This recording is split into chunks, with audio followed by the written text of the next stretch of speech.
If Swansea is not my attacker, it means somebody else came here tonight. Someone must know something.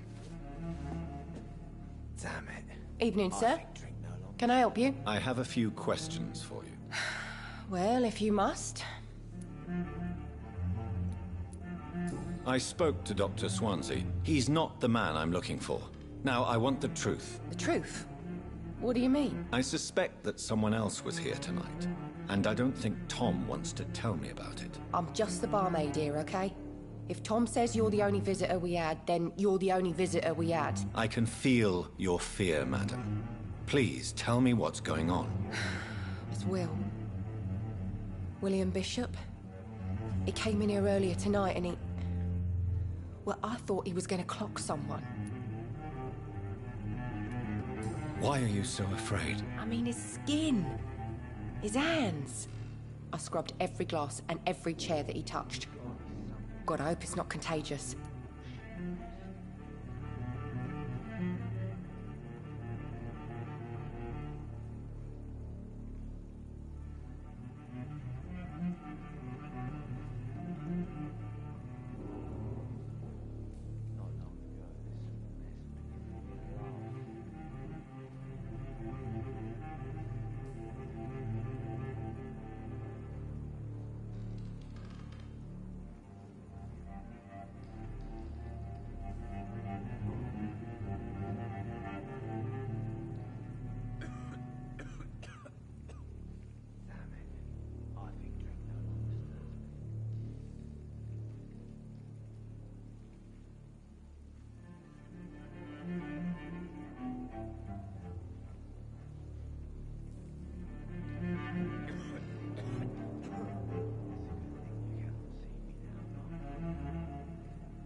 What happened tonight? He was dead drunk, as usual. But my God, his eyes. His face. He must have caught something awful. He shouted and cried. It was terrible. Tell me about this William Bishop. Will was a sailor who worked at the cannon factory before he lost that job. A nice bloke, really. He's never been violent. Until tonight. Why keep it a secret? Why not tell me about it? Tom's nothing if not loyal. After Will lost his job, he offered him one ear. They used to be good mates. But recently, well... Will started to get very aggressive. I see. Thank you for your candor. I'll be sure to talk to Tom.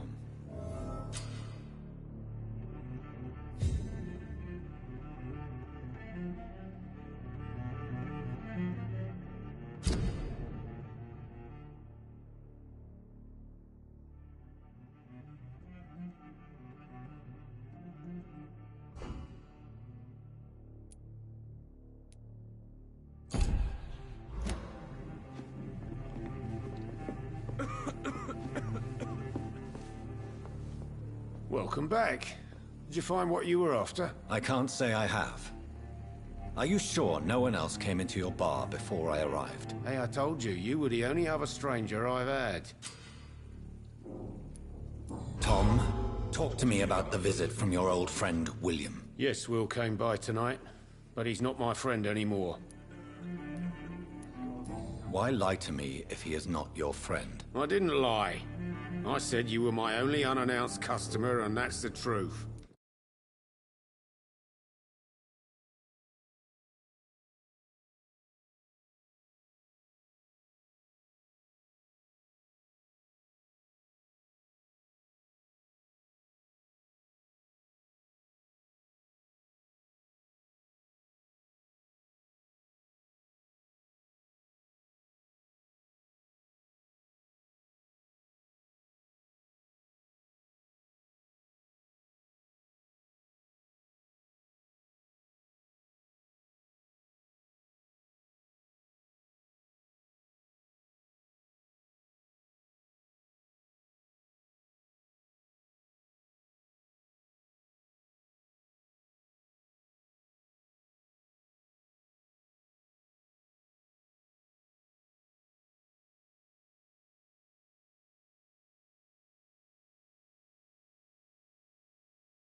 Who is he? William.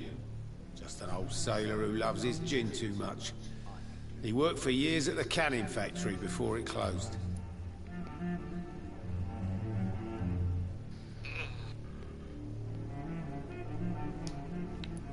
Is he dangerous? Yeah. Like many drunks, he's all bark and no bite. Barely stand up most of the time. How was he tonight? Was he different? Sicker than usual, perhaps. He whined and mumbled about how mean people were to him and how he'd like to talk to me outside, and then he left when I refused. I need to find him. It's a matter of urgency. But basically, can you hear me? You know where he is. You could try his boat.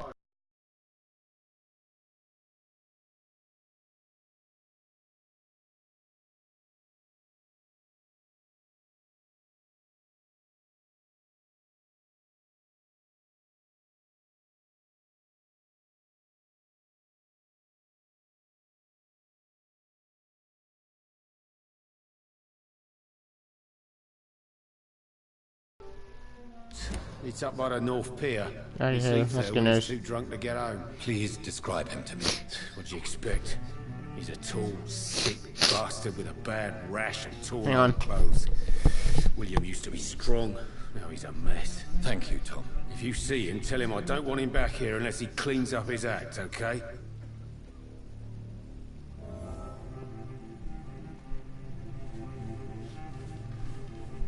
Okay. That's not locals. Giving me a laugh. I cannot enter. Birds.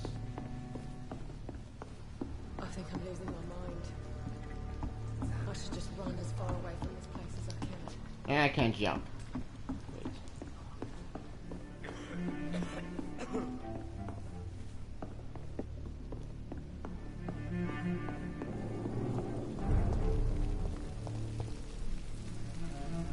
Okay, not the cure.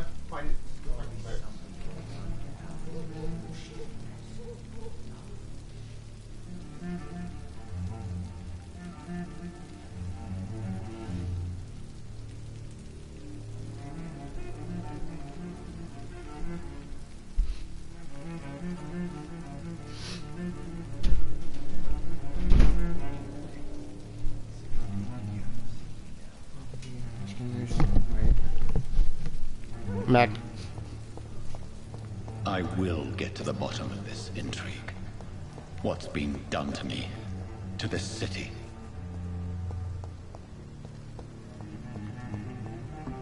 Inspect the birds.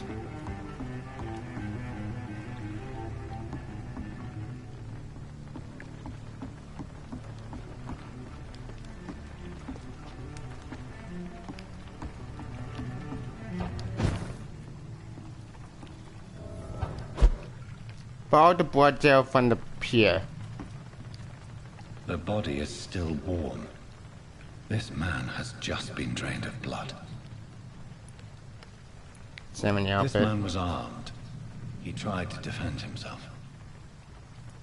Okay. This corpse has been dried of its blood, just like the previous victim.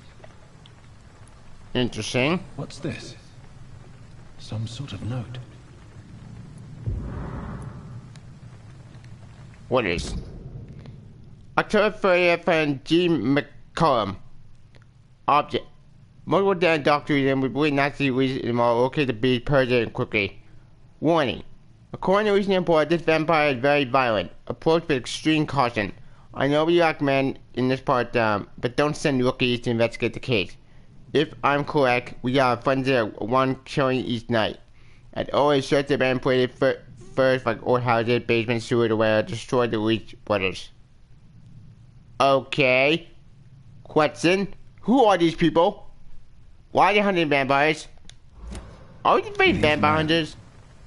They're a company of professional vampire hunters. You took the word out of my mouth, William. Blood and empty gin bottles. This bishop fellow is something of a heavy drinker. Oh, no, Jonathan Reed. My bad. There are blood splats on the other side of the canal. I must reach that barge.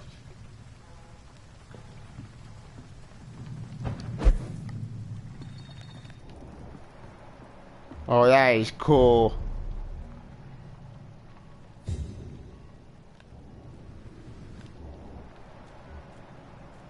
Uh-oh. Silent behind enemy. Oh, that is cool. This is gonna be fun.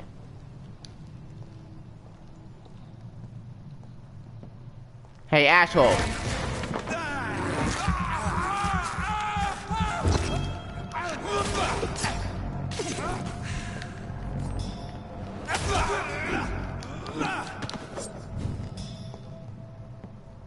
Bastard.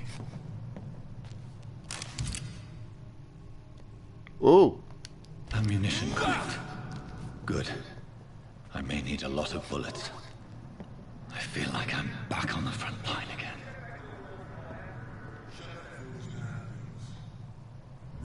That was awesome. Ooh. Some are more than a certain type of damage. They have 4 types of resistance: melee, range, powers, shadow. Only get medium resistance, lightning get a high resistance.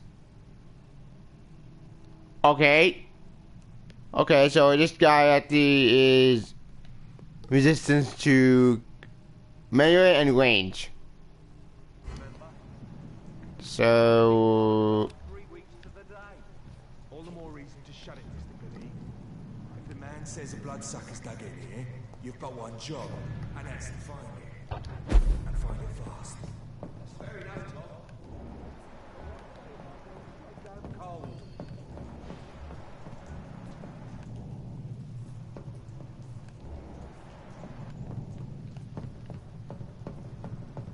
It's locked.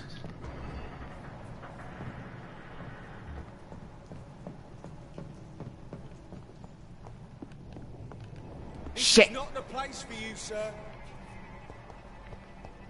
Sir, step away. Great. A flamethrower guy.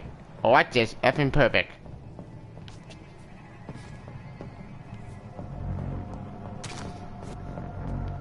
Okay, asshole. You wanna dance?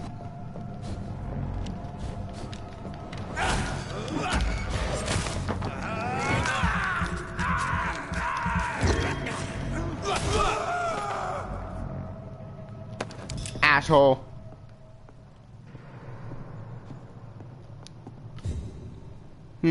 Why the asshole? Days?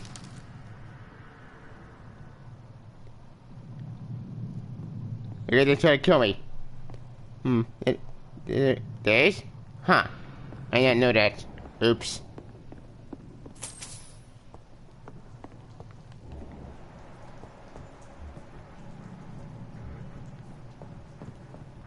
Okay. Okay. Where was I? Oh, right.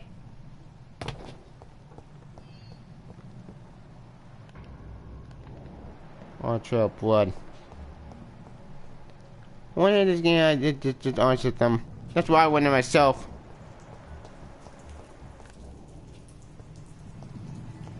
Well, these guys are hunters anyway.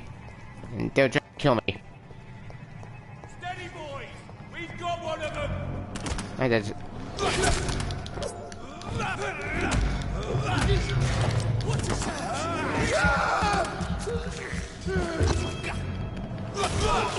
He's dead. Filthy piece of shit.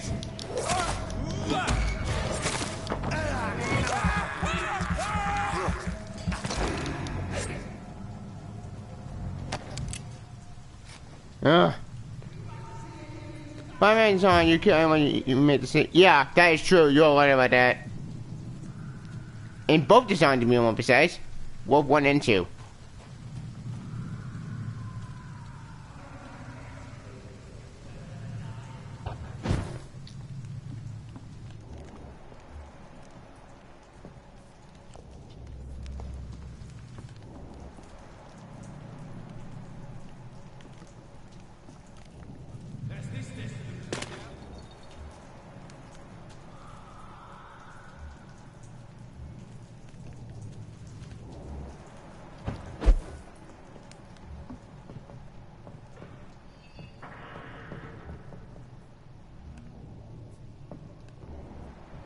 I nightmare screams when you burn them alive.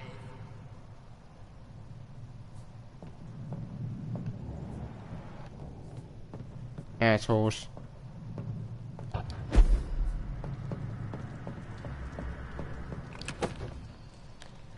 Hello.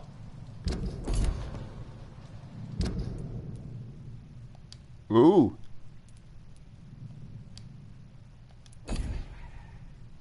No. Now we're talking firepower. Now, how do I equip it?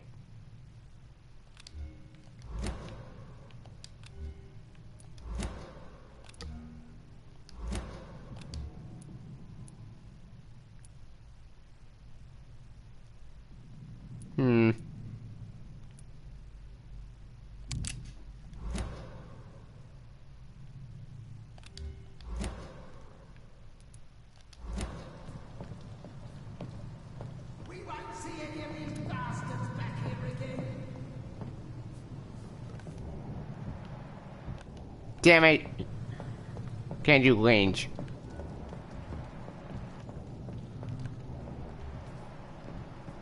I nightmare screams when you burn them alive. Stay close, keep an eye on each other.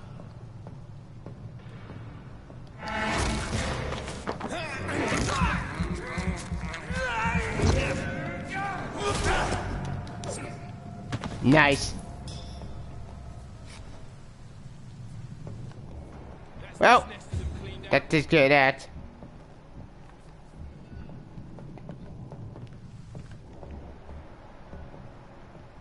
I hate vampire hunters. Except Blade.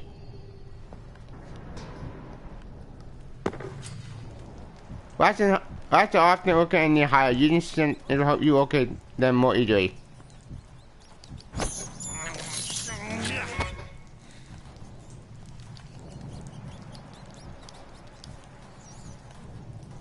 Hideout, eh?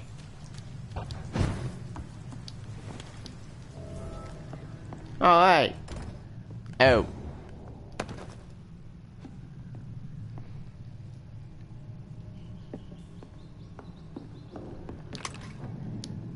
Yay!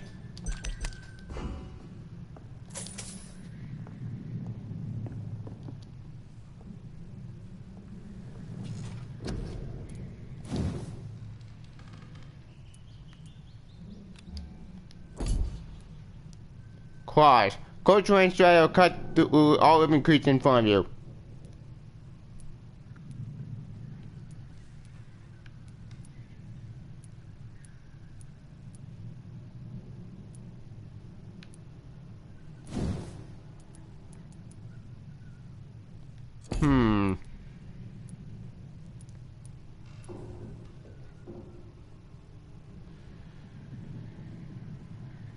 That could be useful. The bomber content plays blood, stopping them in trap, making them defenseless, easy to kill something that can't move. Damn it!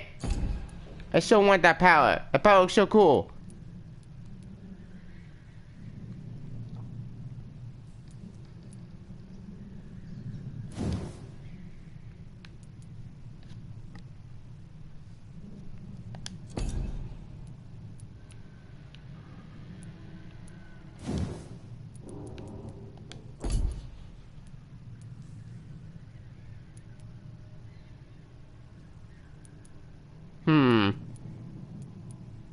Claws? Or Shadow Mist. Decisions.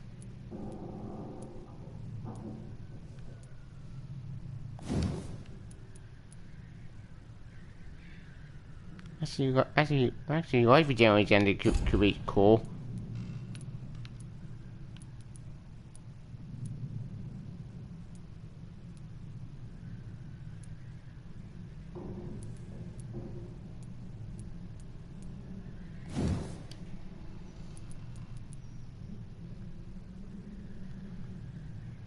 Yeah, I don't want another claws. At least not yet. You know what? I will level up as you later.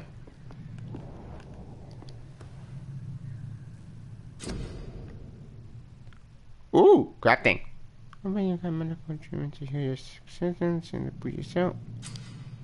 Yeah, that component put one in your weapons.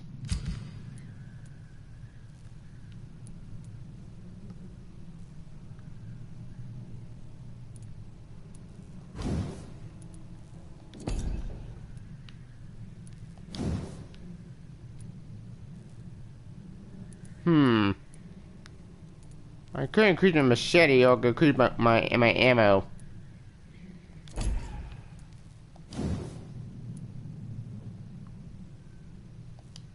Or not.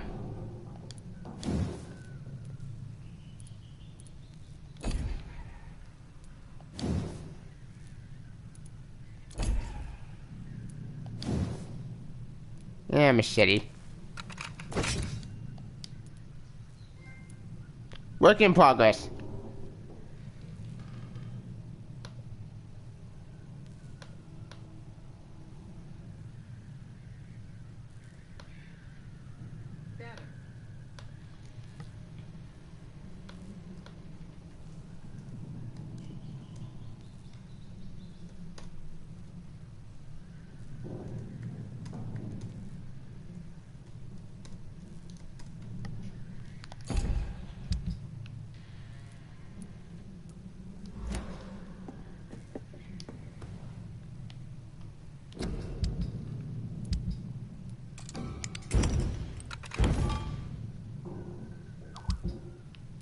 Uh-oh.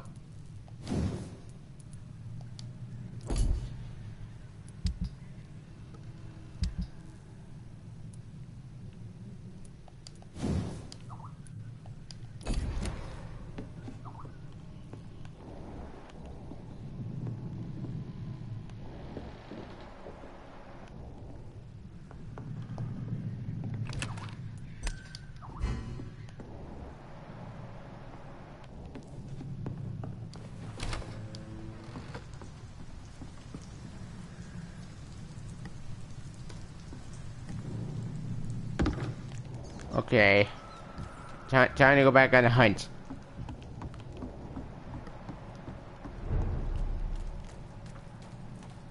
Fresh blood. The whole building reeks of it. The scent is so strong it makes me dizzy. Is this first? You see, I need a drink. One, we shall overcome this. We've done it before. Think I found my killer. This place reeks of bloodshed. Time to confront William Bishop. Stop. This creature is bedeviled. I must put it down.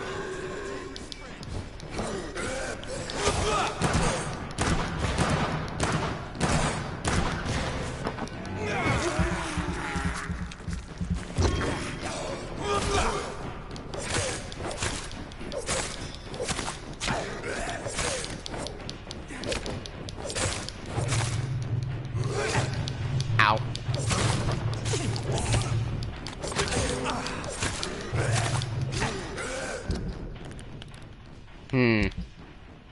Okay. Change weapons.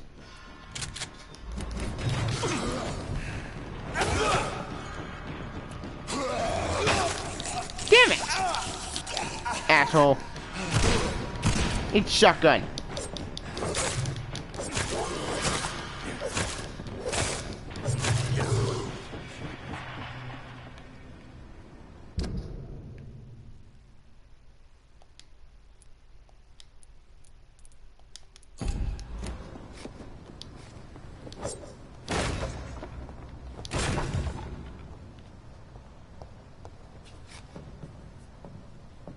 Let's evolve.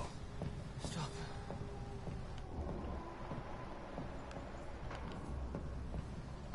You? William was an honorable man. I could have saved him. Mr. Hampton, are you in there? I knew him well, another lost soul, a kindred spirit. Sir, listen to the sound of my voice. I'm a doctor. You're suffering from shock.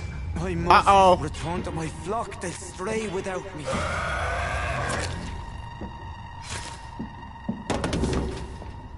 Who are you? Remember, certain skulls are every bit as resistant as we are. Who are you? What do you mean by scowl?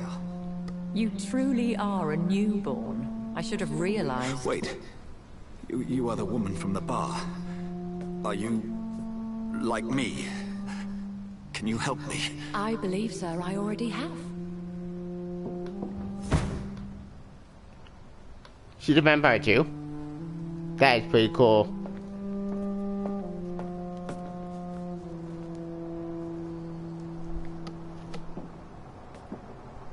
By George and the Saints, you've solved the mystery of these terrible murders. Patience, good fellows, I've come to offer help. Just give me a moment to secure my boat. We can leave this awful place. William was not the evil man they claimed. He was just taken by the thirst. He needed this drink. This man requires medical attention. We'll see he gets to the nearest hospital. No, please, I must tend to my fold. My flock needs me. Yes. Go with the good Dr. Swansea. He's resourceful, and I'm sure he'll take good care of you. You'd best come as well. The sun is soon to rise, and you'll need a place to rest. I just need a moment. If I can learn something about what has happened to William, I'll be a step closer to understanding what happened to me.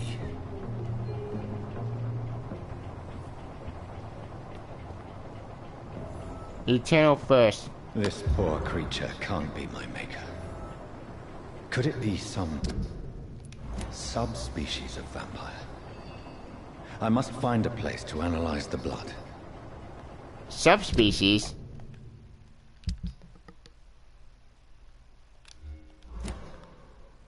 Wait.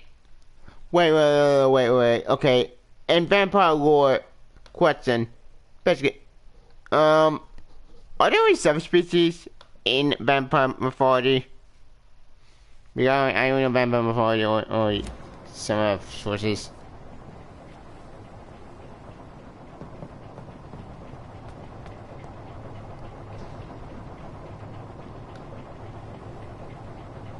Yeah, those exist.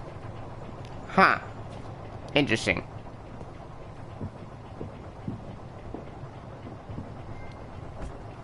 Down we go.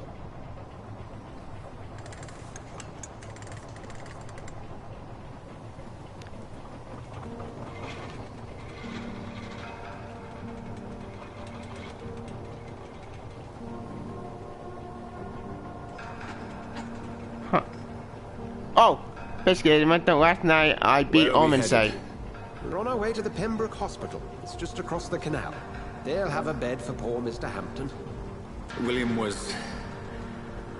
What manner of creature was he? Predator, prey, villain, and victim. Who can say? The important thing is that he's been stopped. Duly noted. And the woman? What... Who is she? What woman? Oh, don't play me for a fool. You used me to locate that skull. You must know who she is. And I thought you a gentleman. You shouldn't talk about a lady behind her back, but I will tell you she values her privacy. Were London as peaceful as she appears from the middle of the canal? If only that were the reality of the situation. To be honest, I've always tried to avoid this part of town. Pembroke Hospital is the last bastion between the rest of London and the epidemic. The flu has decimated the East End and the war still rages. Welcome to the front lines of a plague. This is where you work, Dr. Swansea? I am the administrator of Pembroke Hospital. I thought you were here in service of your mysterious order, the Brotherhood of... Of St. Paul's Stole, yes. But first and foremost, I'm a man of science. A physician, like yourself, Dr. Reed. How do you know who I am? No need for modesty. You are Dr. Jonathan Reed, a surgeon of some caliber and renown, if I'm not mistaken. You are correct, sir. I knew it! I had my suspicions. But when you took the blood sample from the corpse of poor William, I was certain. Dr. Reed. Marvelous. Have we met? I attended 3 of your seminars before the war. I have the utmost admiration for your research. And what a turn of fate. England's most esteemed blood specialist returns to London a vampire. That word, again. From a so-called man of science. I understand. Traditionally, the role of science is to refute myth, but when myth walks among us, the Brotherhood of St. Paul has dedicated its purpose to their study. There's so much for you to learn. Of that, you are right. Well, then let me be blunt. Join my staff at Pembroke Hospital. As a physician. I suspect you'll not find a better post of employment to contemplate your predicament. This is sudden. I was returning home to see my sickly mother. But alas, that was before contracting this... affliction. Dr. Reed, take a moment to consider.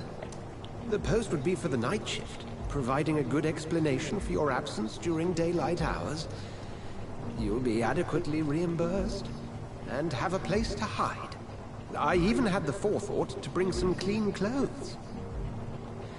So, what do you say? So, yes. It seems I have little choice, but yours is a generous offer, so I thank you. Brilliant! Oh, Jonathan, this is one for the book, and the beginning of a beautiful friendship. Yay!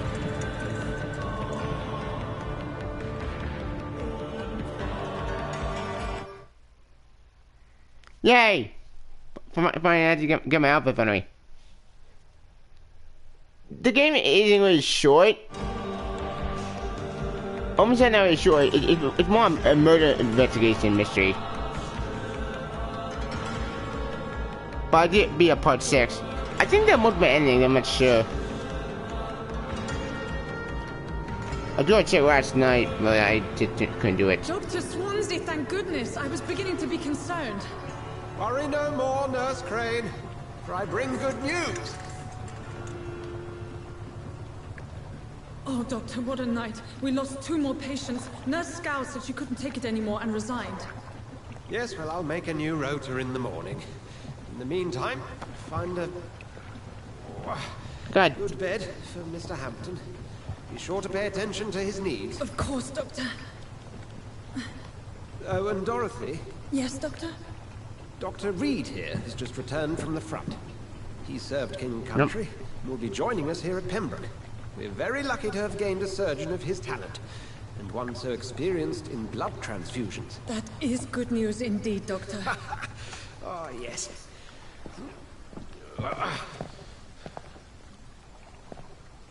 Here at Pembroke, it's not what we have, but what we haven't.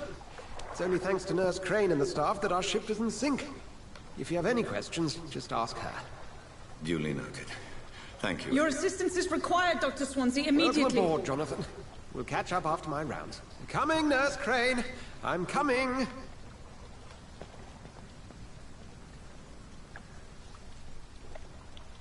Huh. Interesting. I accepted Dr. Swansea's help. I will work at the Pembroke Hospital of no choice. The man known about my condition, about why I become a vampire. Can't believe I don't know anything about this kind of medical facility. Otherwise, he would talk to me for why I am, for I'm not anymore.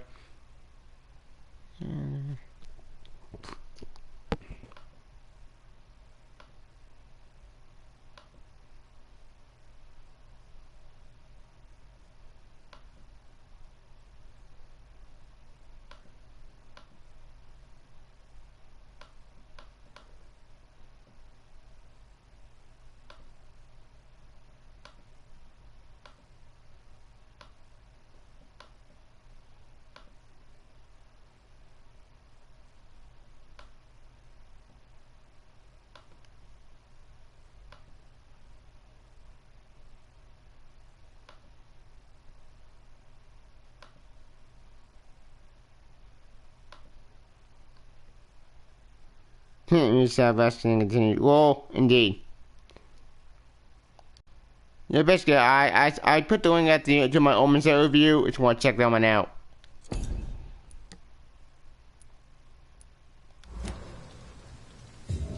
It's okay, Jonathan. I'll see you later. Come on, you bastard! You can do better than that! Nah, it's my turn!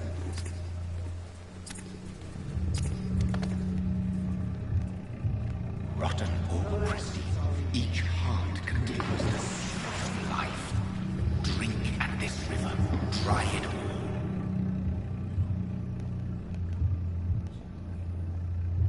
Uh-oh. Oh, come on, you bastard! I won't bite. Sir, please. You've lost too much blood. Calm yourself. You think I didn't notice? Stop your The hunger. staring and get me to an hospital, you arse! Insulting a good Samaritan. Not exactly the way to get rescued. Alright, sorry. I am in pain here. My guts are spilling out onto the street and you're yabbering on. Yes. That's a very nasty wound you've got there. Take my word, I am a doctor. Dr. Jonathan Reed. Name's Clay Cox. I'd appreciate you helping me to a better place, Doc. Follow me, Mr. Cox. Let me assist you to that better place. Blood quality indicates how much you retain for a particular city. The higher blood quality, the more XP you get. To drink the blood you pour, you first need to memorize them as said from others. Remember that oil must be equal or higher in certain resistance.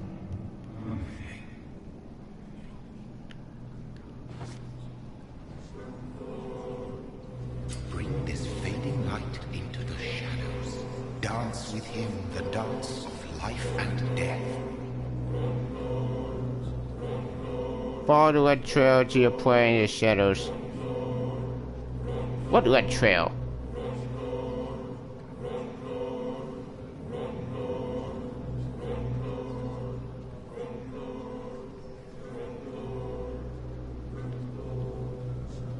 Oh, that red trail.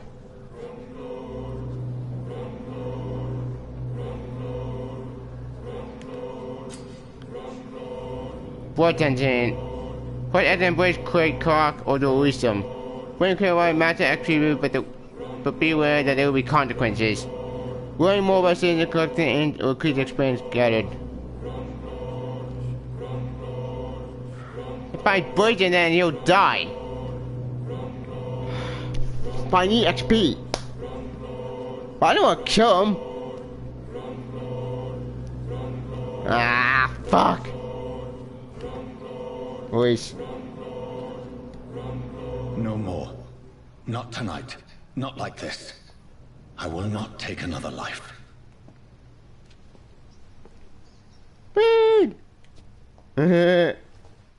Much for always. Alright.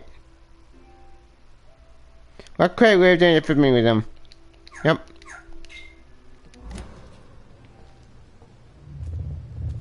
It is wise for the huntsman to sometimes let his prey go.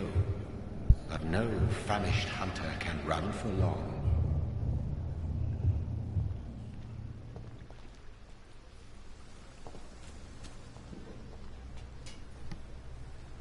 I would not take another life.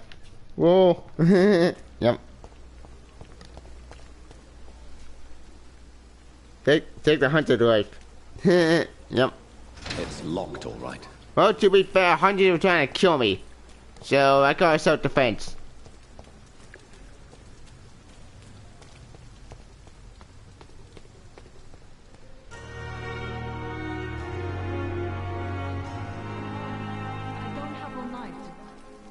Doctor, where have you been?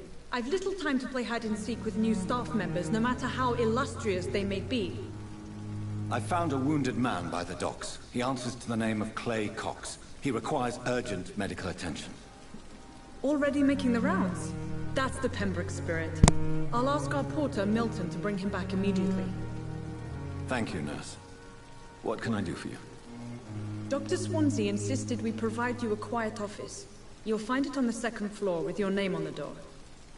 Thank you. Nurse Crane, isn't it? Yes, Dorothy Crane.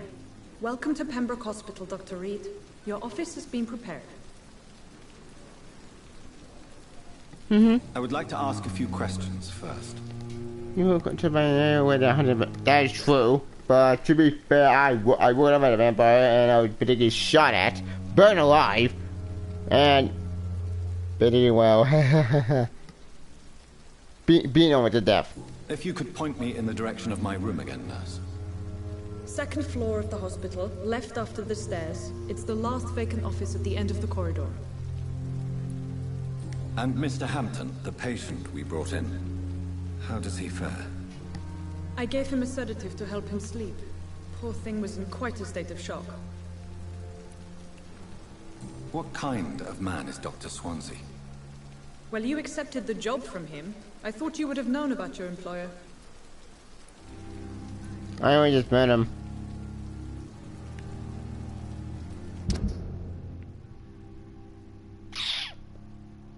Yeah, no. I'm not killing her.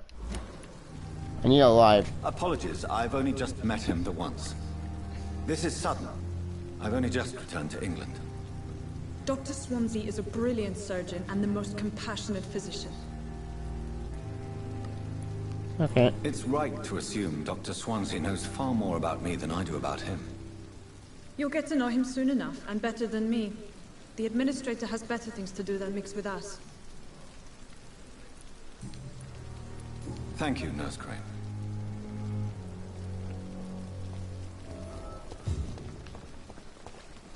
Let's evolve. Good evening, sir. I'm Dr. Jonathan Reed. I'm new here. I've already heard about you, Dr. Reed. I'm Milton Hooks. The ambulance driver for this shithole of a hospital. That's quite a blunt introduction, Mr. Hooks. You can call me Milton. I like to speak my mind, Dr. Reed. Perk of the job.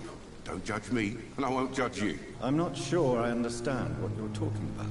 Well, I'm no doctor, but I'm pretty sure a gun can't be used as a surgical instrument. You have a keen eye. I learned to shoot during the war, and have carried one ever since. Old habits die hard. No need to explain, Dr. Reed. And if you ever need a better gun, remember, I may have something for you. Oh, hell yeah. Now we're talking.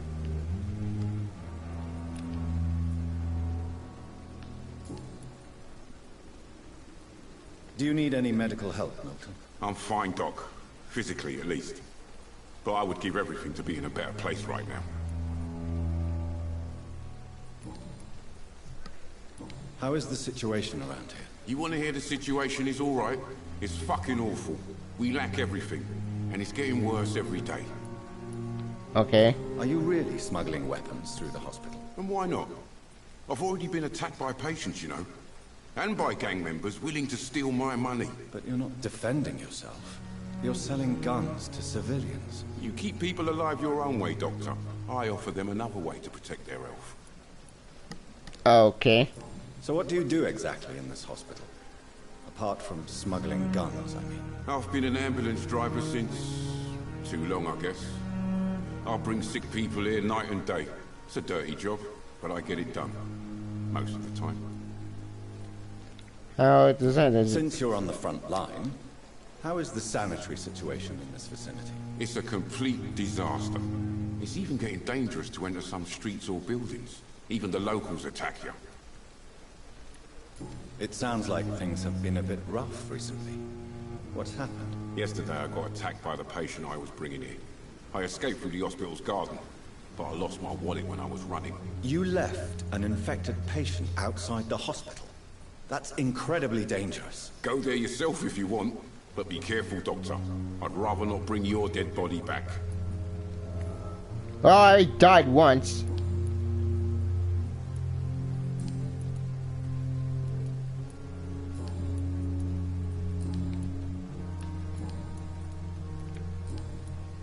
I'd like to see your goods. Wise choice, Dr. Reed.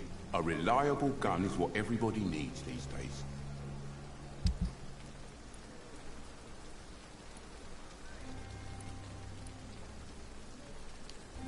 Damn it!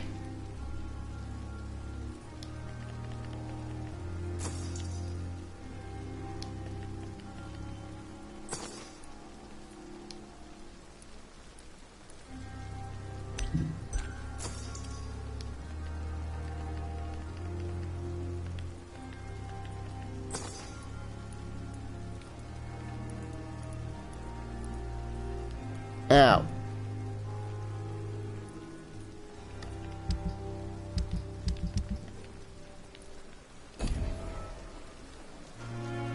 Enter backyard garden. Okay.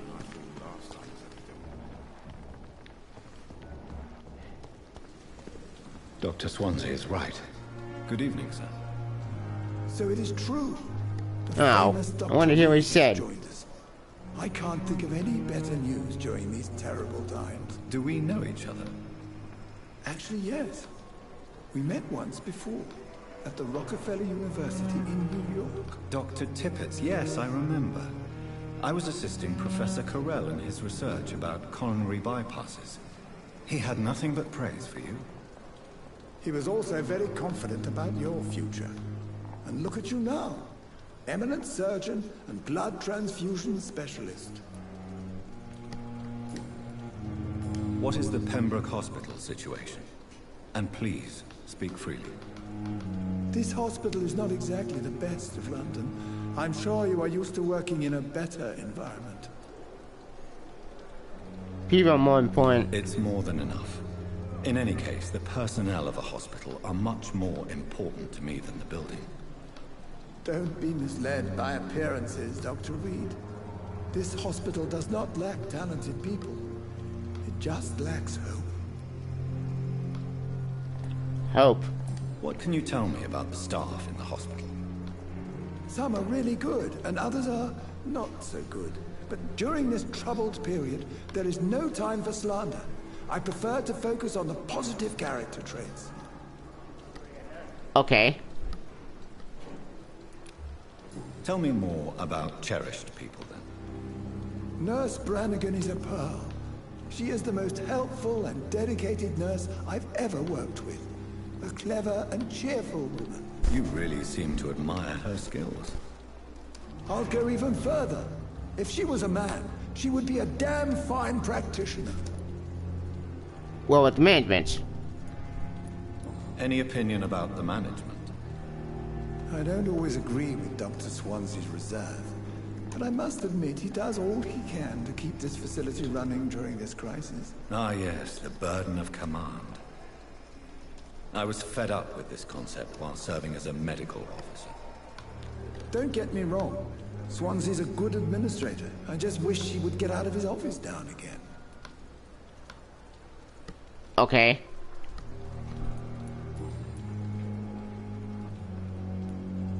Do you need any medical assistance yourself, Doctor?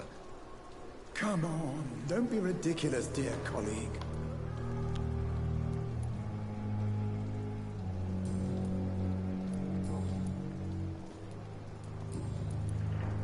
Damn it. Oh well. Goodbye, Dr. Tippett. Wait. We need to hear all your thoughts. Oh well.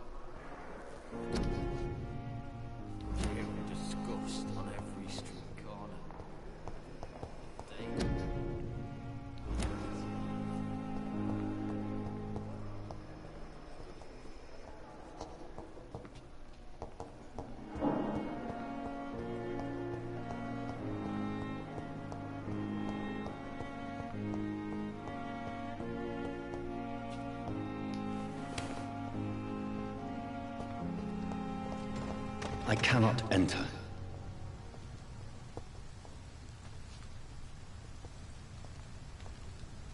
Okay. I know. Find William Bishop one hospital. Find office second floor. Ah.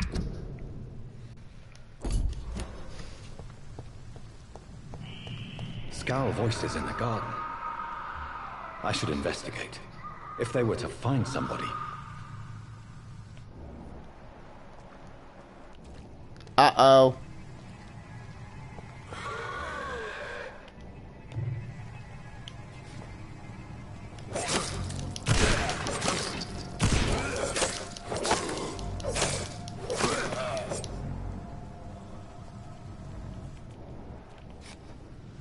That was easy.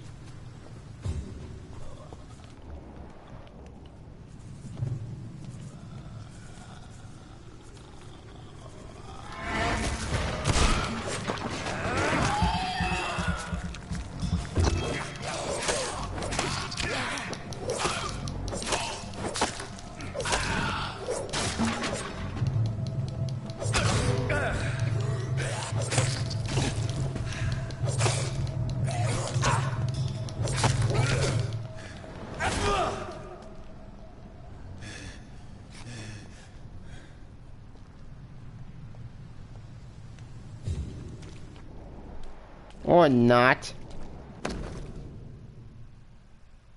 Uh-oh.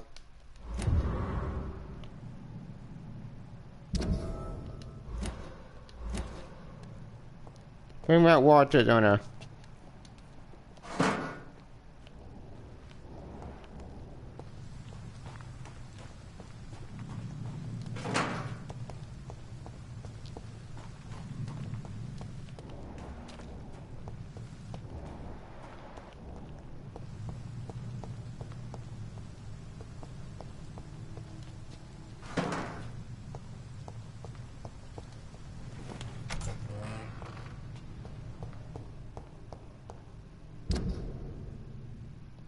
Where is he?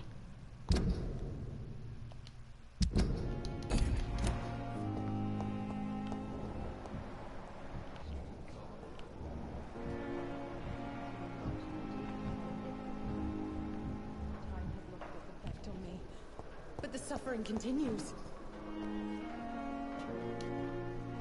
Good evening, nurse. Good evening, Doctor. I don't think we've been introduced yet.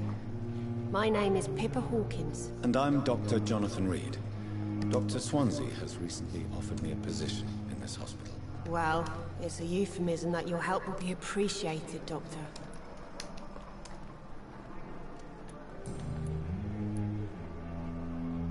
How would you describe the situation at the Pembroke Hospital? It's serious. The flu is wreaking havoc amongst the staff and patients. We are running out of everything.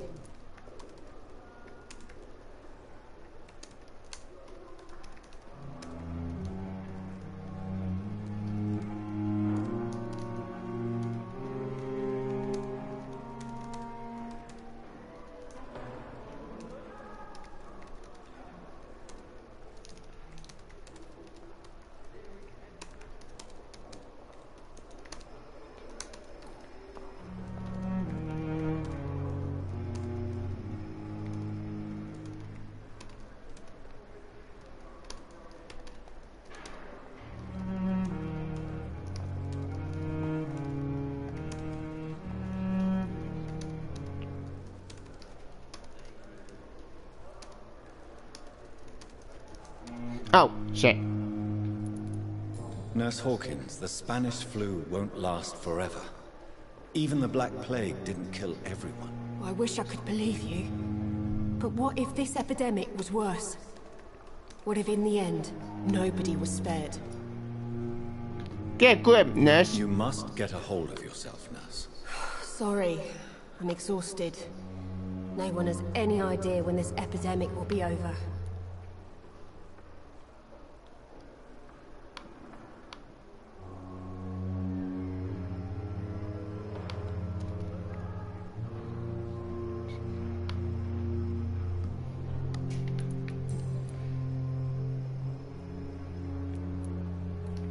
How is the Pembroke staff coping with the epidemic? Well, not well. Milton, the ambulance driver, is even more grumpy than usual, especially concerning doctors.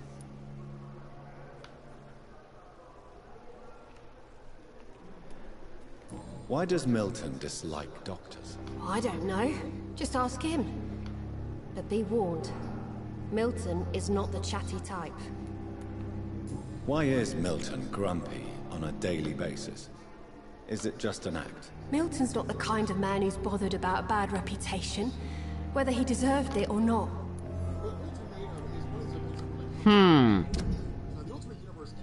That could be useful. How long have you been a nurse? Well, long enough to see that the epidemic is winning. And no matter how qualified you are, don't tell me you'll change that. You'll be surprised. Wait. You'd be surprised what dedication can achieve, Nurse Hawkins. In medicine, sometimes we're just a test result away from a miracle. Sorry, Doctor. I don't want to sound bitter, but I'm just too tired to give a pep talk like Nurse Brannigan. Damn it. How long? You... Oh. Well, that failed. Oh well.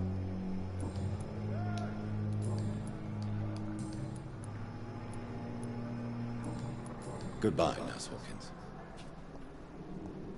Well, I got more information. It's locked. Okay, where the hell is that officer? Oh, there he is. Good evening, Milton. Good evening, Doctor. Still trying to save lives?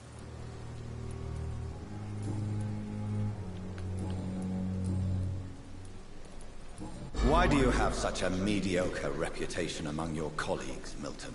Fuck them. Nobody knows the horrors I've seen since working here. This city was sick long before the epidemic, Dr. Reed. I know it's a difficult task, but correct me if I'm wrong. Is this not the job you are paid to do?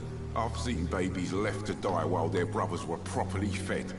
Underage girls and boys sold to all manner of perverts. I'm sorry, I don't know what to say. Yeah, exactly. We lack words. So excuse me if I don't look on the bright side of life.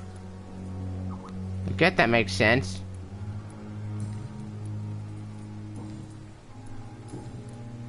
I have some good news, Milton. What? The epidemic's over? I retrieved your wallet. With all the money, and a certain picture. Well, yeah, Pippa Hawkins is my girl. So what? Is it the difference of skin color that bothers you? Not at all, Milton. Good. Please, take this money anyway. To remind you to keep your mouth shut. Not everybody is as broad-minded as you, Dr. Reed. Pippa married and her a couple. Huh. Interesting. What's going on between you and Nurse Hawkins? Pippa's tired. Tired of all this shit. Tired of all those corpses piling up. She's as depressed as I am. How about despair? During the war, I witnessed a few couples just like you come together in difficult circumstances. It can be very damaging. Maybe you're right. But we support each other. And that's all that matters. You do realize you could both get fired.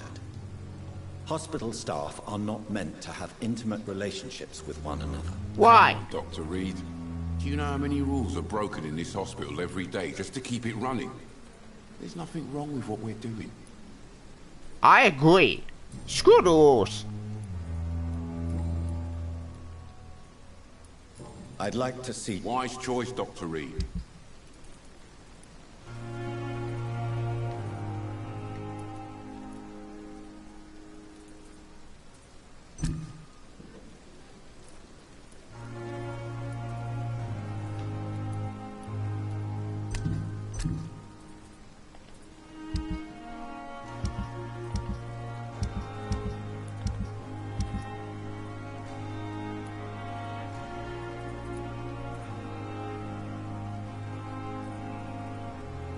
That's a metal welding.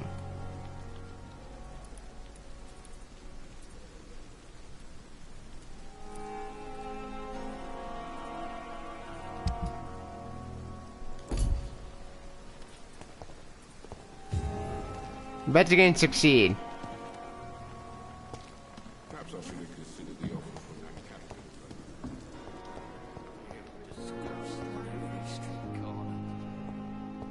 Daily routine. About to go on Wednesday. Dear brother, I must now draw your attention to a very important point that you the guard are protecting against vampires. Let's be crystal clear on the subject. Guard can now protect you against those creatures. No matter how fresh, how strong, and how smelly guard can totally use it as a defense. What? I can understand how daring that novel Blunt Stroker had been. Yet a quarter population of Slavic country... Wait, what? Slavic country placed guard over in coffin, yes, a cord and have his son and guard on the windows. There will be so much to write about this place, and someday soon I have to go back to the island first for the cult tradition, but not to protect the living from the devil. It is told the dead that the word living is symbol and more and nothing like. So please by all means wear God, show God and God tell the child that you're not afraid. But if you're looking for supernatural protection, you have to search much deeper into the forgotten secret of the cult tradition. But here is the truth, my fellow brothers. God does not repel vampires, but no fresh plants will hurt them. Wait, what? Huh? Yeah, the bike has some friends. Wait. I'm confused here. So God does not work, but herbs do? Okay.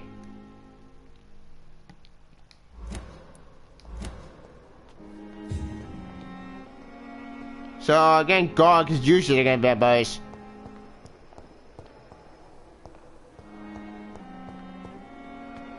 At least I think it is. I don't know.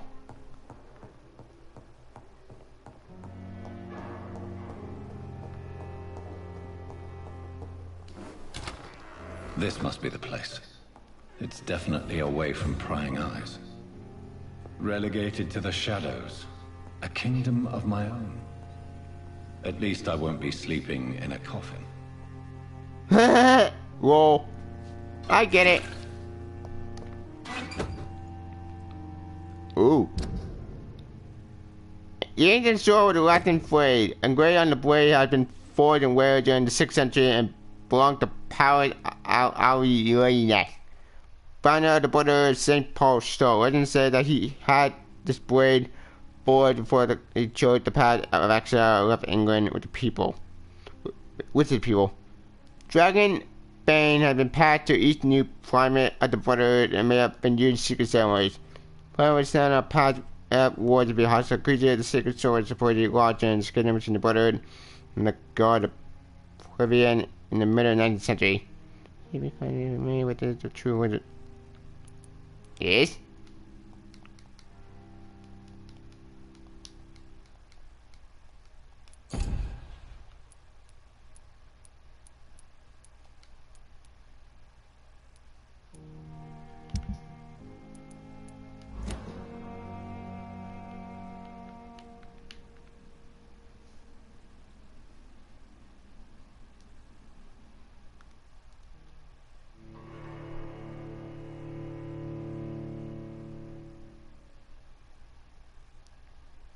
Wait, what just happened? I don't remember going to sleep.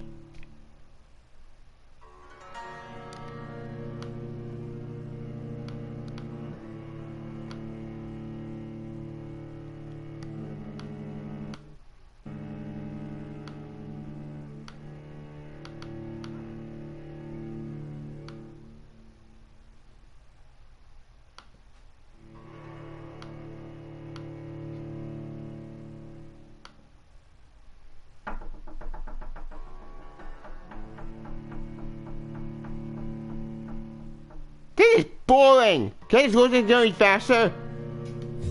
Ugh.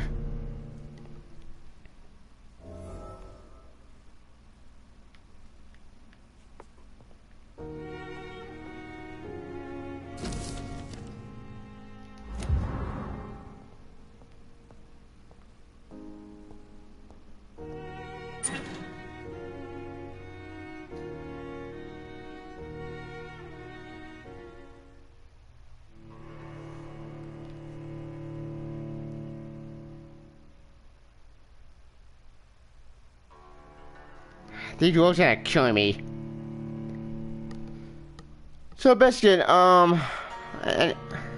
any opinion on the recent news that apparently made a Superman game? If the rumors are true.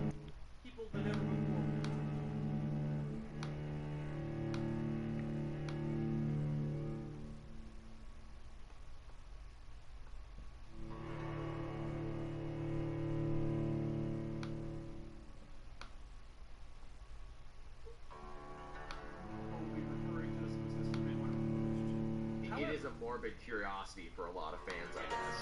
However, it's all a dodge, and the Superman marriage and John are all still there, and it all works out. You can guarantee by the 4th crisis, Superman and Wonder Woman will be lip locking on a cover or something. Oh no. I know, I don't think it's a good idea, but like, it sells. The flower's dying. The fact that they keep bringing it up. It needs water. Some people are all about it. Yeah.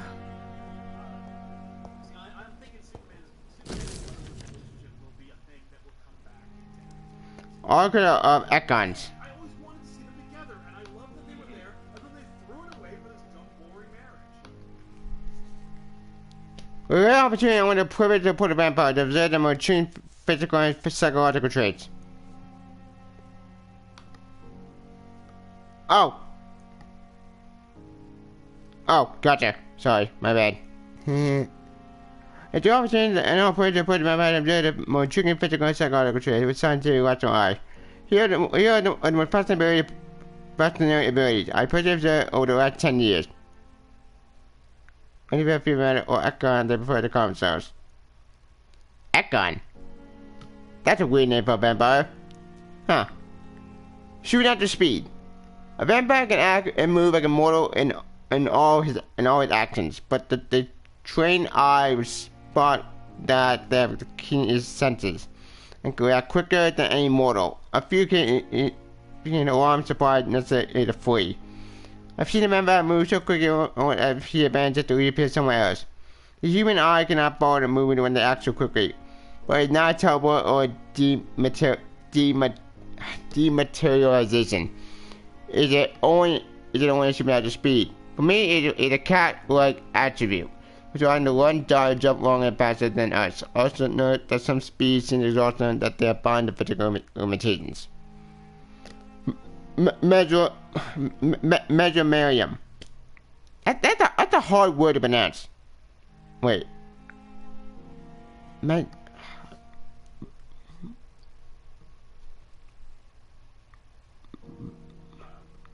Measure item. One of the most powerful ability a vampire can deploy is the capacity to force a mortal to obey them. I call this trait measure medium, but it has nothing to do with the mortal ability to alter such a mental state. A vampire can bend a mortal to their will, and they can even break a mind. Vampire I interviewed even told me a vampire I interviewed even told me the more subject tries to resist, the more permanent the damage will be. As the vampire could literally fracture the target's psyche. Same vampire explained to me that the ability required time to master. That the result could vary widely from one subject to another. Implant false memory, it was painful one, and was funny. Blood awareness. This may be the most catastrophic ability of all concerned vampires, since it is the cause of so many tragedies for them and us. Vampires crave for blood. They must use their will to restrain themselves from Hey! Stupid thing. Restrain them what?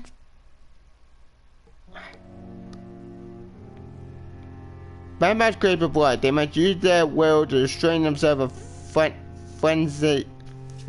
frenziedly God, the hard word pronounced. Drinking every drop of blood they can see. They need blood to function and express their full supernatural traits. A fast vampire can be very weak, even if he cannot die of hunger first.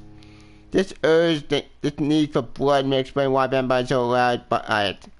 Vampire confessed to me that blood can sometimes blind them, since the smell and attractiveness can be so strong. When you fully a vampire can almost see blood all around them, inside one body, through walls, or as a pretty clean weapon, etc. Same vampire told me that he could see it if a mortal has clean blood or is ill, and in some cases he can even sense diseases. Infected clothes or even items in a room, if this is true, it could have so many medical applications it almost beggars belief.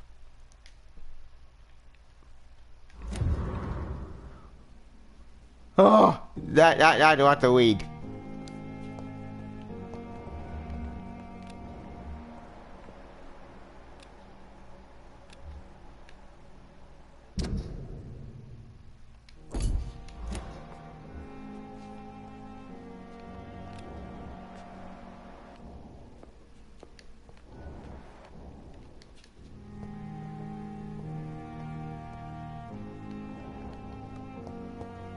The flower's dying. It needs water.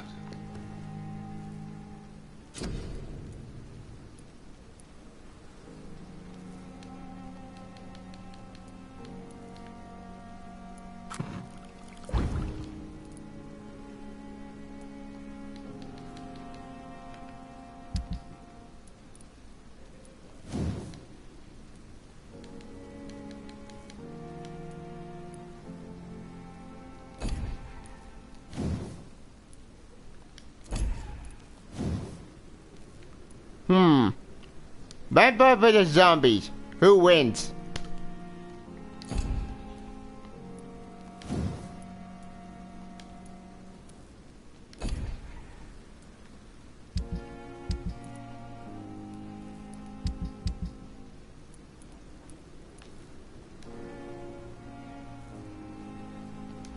William Bishop's blood is much more unstable than human blood and shows extensive mutation. But this is not what happened to me. I must keep on searching. The sun is about to rise. I can feel it. I'll continue tomorrow night. I have so much time now.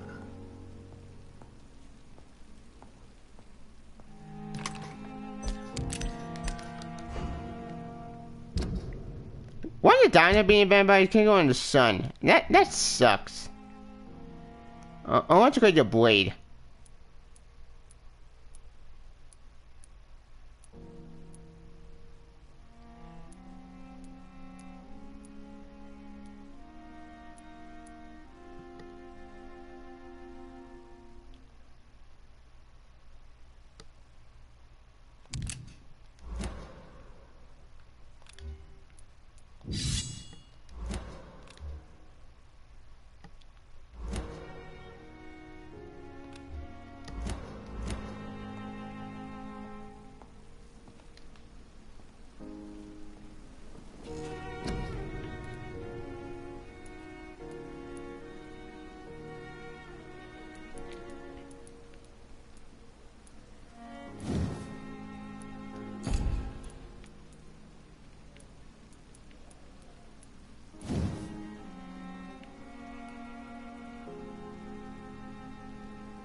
Defensive or combat?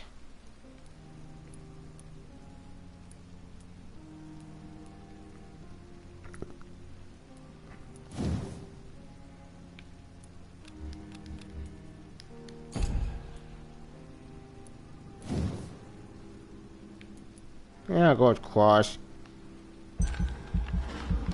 Actually, you know what? If you use your claws, you see even different like self-intended meat.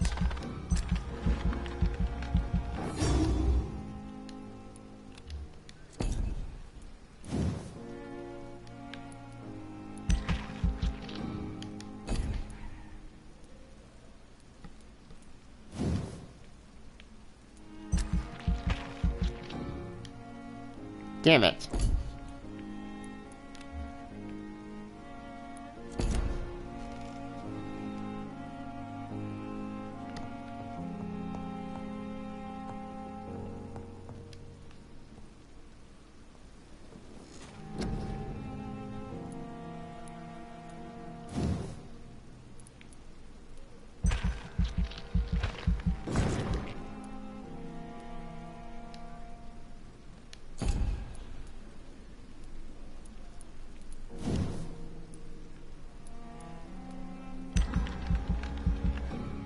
Ow.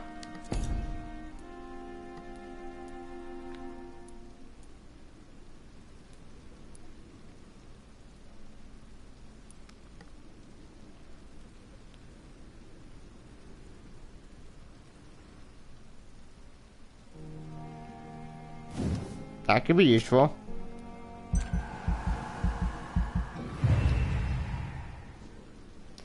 So it'll help hide the vampire, turn them invisible. To initiate, it will turn during the vampire stamina as they move. Ow. Ow. Shit.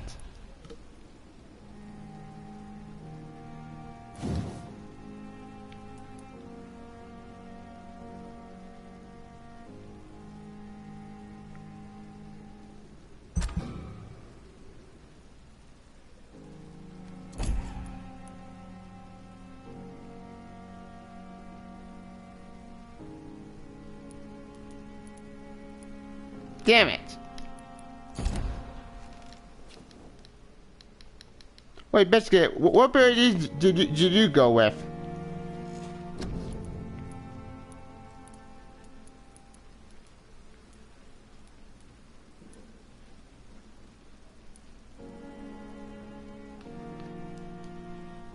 Biscuit.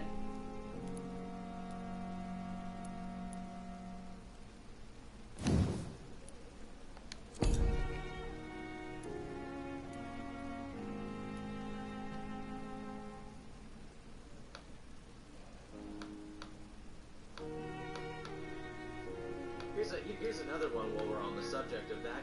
Batman and Robin as both a concept and a book. It's been how long since we've actually had a book called Batman and Robin? Yes. I'm thinking, I'm going to go a step further.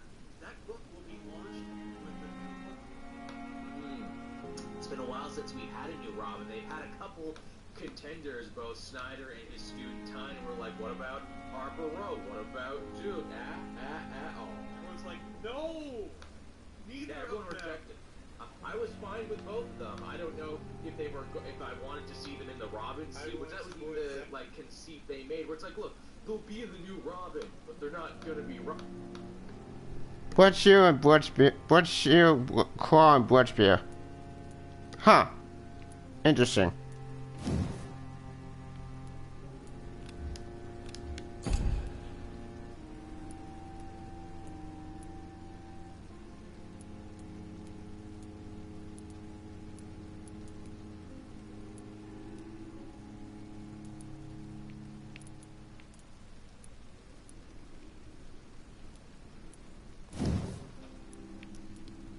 Claws could be useful though.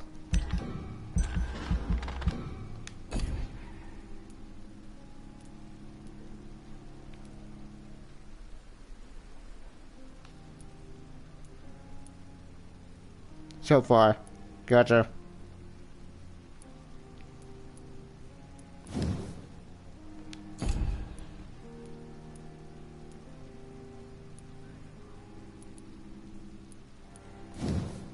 I don't know. Could be a stamina I could use for two.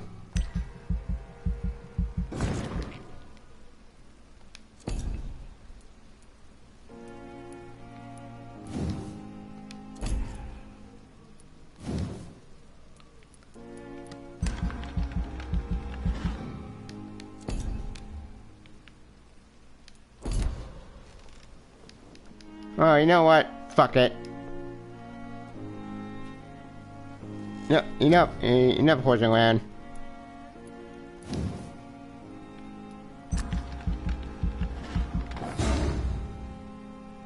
Yay!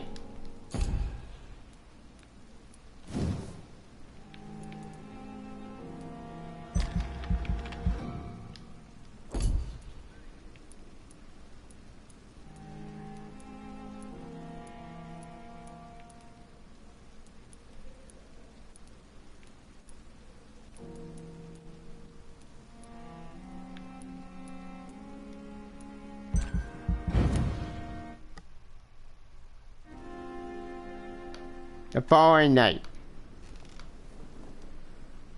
If I'm to stay here until my research is complete, I'd better learn to hide my true nature from the mortals.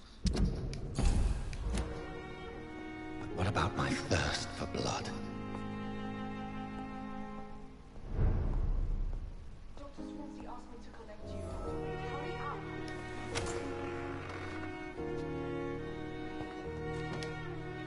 Yes, Nurse Crane? How can I help you?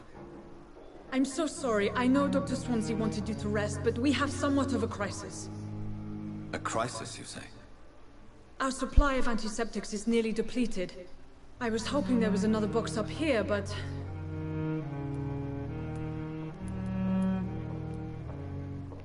What type of hospital are you running? No antiseptics? You have been away too long, Doctor. With the war and now this epidemic, supplies have been running scarce for months now. Months? I may have a solution. In France, during the war, drugs shortage was a daily problem, and we had to use our wits to overcome the shortages. However do you mean?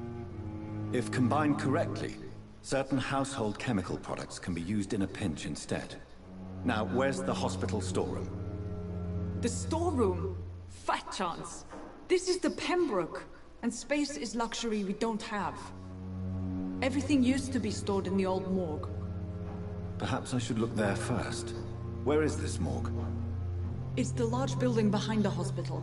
You'll need to go in the back door because it's been sealed off for sanitary reasons. Take this key. It opens a small back entrance at the end of a narrow street. The abandoned morgue behind the hospital. A small door at the end of a narrow street. On my way then. Thank you, nurse.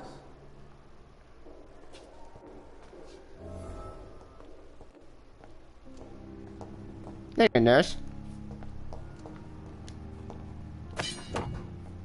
Use hacksaw.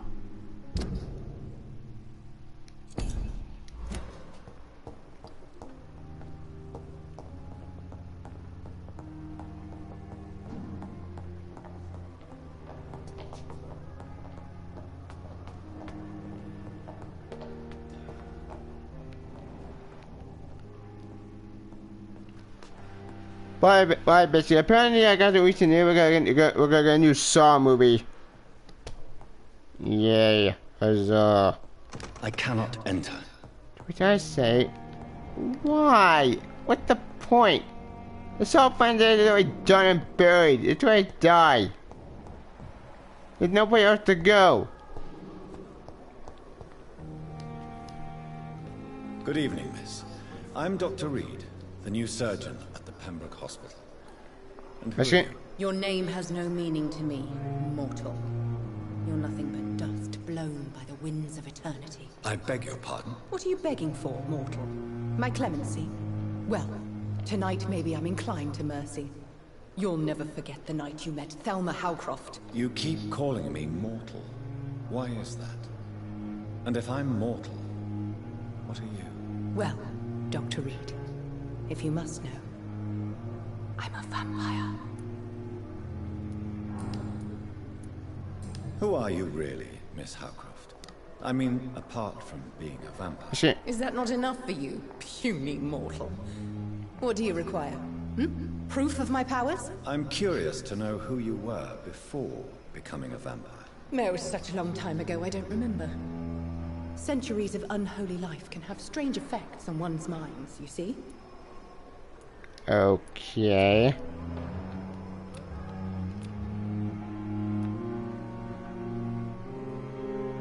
Do you require my services, Miss Howcroft? I have no need for your medicine, Dr. Reed. Blood is the only drug I need. And why do you believe you're a vampire? I don't need to believe anything. It is what I am. It is what I feel within this hollow shell of flesh. Yeah. I see. Have you ever heard of Cotard syndrome, Miss Howcroft? Never. It's a mental illness discovered by a French neurologist named Jules Cotard. The affected patients are delusional. They believe that they are putrefying, that they are dead, a ghost or a ghoul, or in your case, a vampire. Delusional, you say? Oh, sad and petty. You can't even begin to understand the concept of immortality. And you think it is I who am delusional. Please, describe to me how you feel. What is it like to be a vampire? I can hear my body crumble from the inside as my flesh cracks and fades. I sense the last pulse of postulant blood within my drying veins. I need new blood. She's nuts! I'm assuming you must be a patient here. Am I right, Miss Howcroft? It's only a cover. To hide from my enemies. I can leave whenever I want. As a woman, a spirit, fog, or bat. Who are these enemies you mentioned? Can you describe them? I cannot say for sure. But I sense their eyes on me from nearby. I feel them watching me every time I visit the garden near the morgue.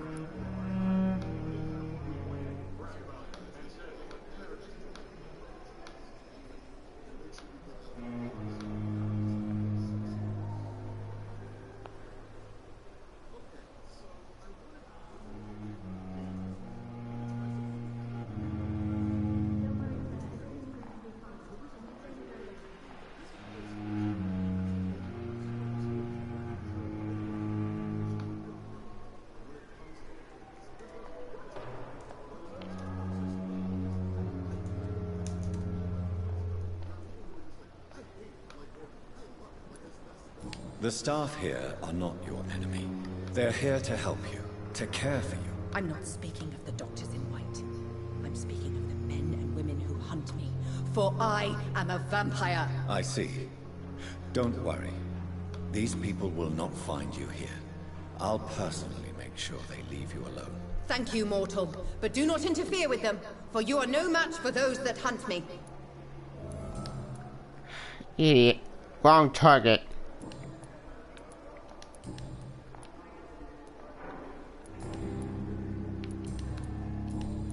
I'll leave you, Mistress of the Dark, to your nocturnal activities.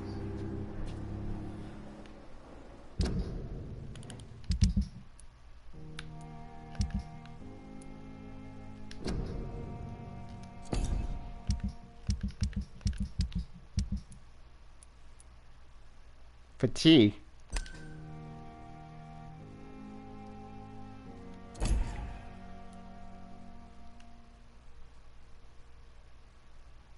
Health status healthy.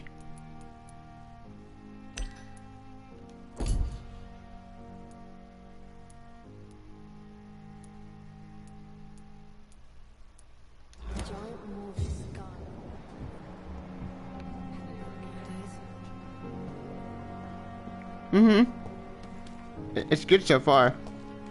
How kill you, naughty.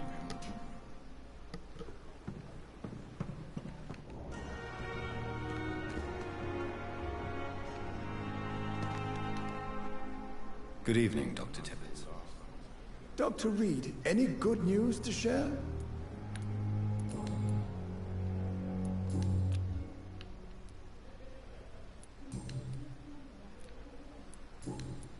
Goodbye, Dr. Tibbets.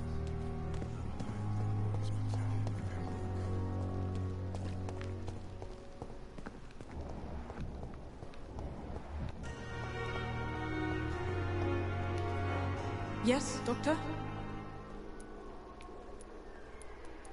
Why then do you always work the nights? Don't you ever sleep? At the Pembroke, we're always hands on deck. Your dedication to the Pembroke does you credit, Nurse Crane, but when do you sleep? We staff get our sleep when we can, Doctor. Nursing is a vocation, not the labor of a journeyman.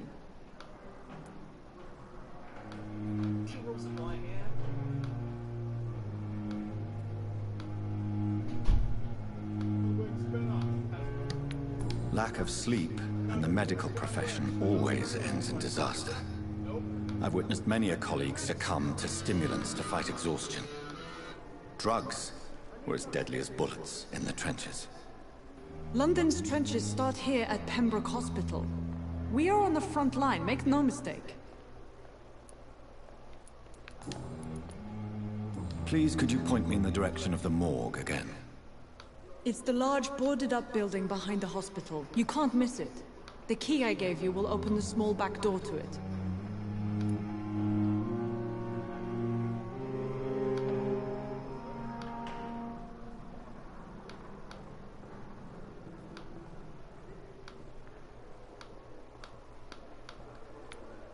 Exactly how bad is the supply situation here at Pembroke?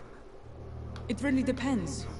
Dr. Swansea deftly works his society contacts for monies, but with the quarantine, well, we're in God's hands.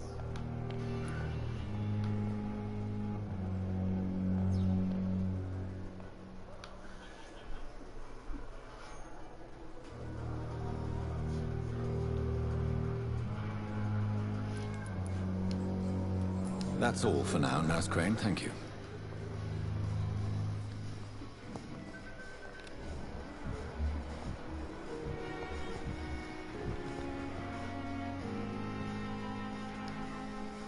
Good evening, sir.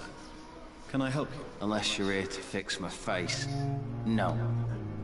I don't think you can help me. I'm Dr. Reed.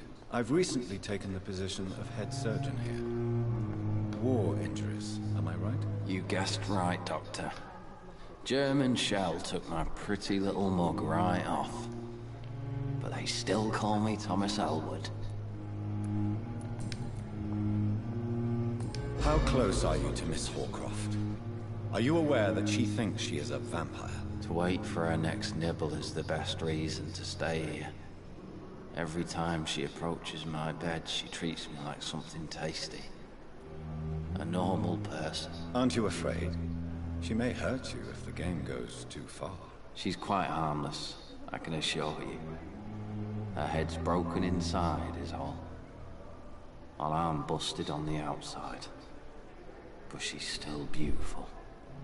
Living proof that there's hope for me. Okay. Thomas is very hard to really prove that there is hope for him.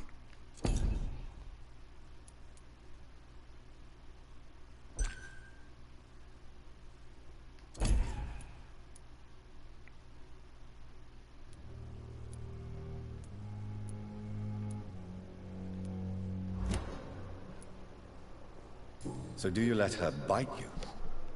You know that's not sanitary. And why not? She's only supping a few drops of my blood. And the pain, it's real for once. She could decide to bite less willing patients. Then it's another good reason for me to stay here, Doctor.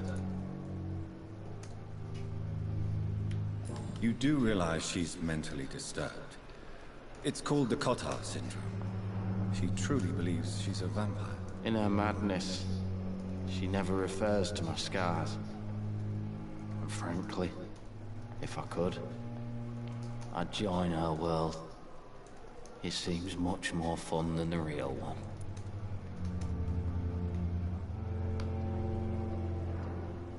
But the suffering continues.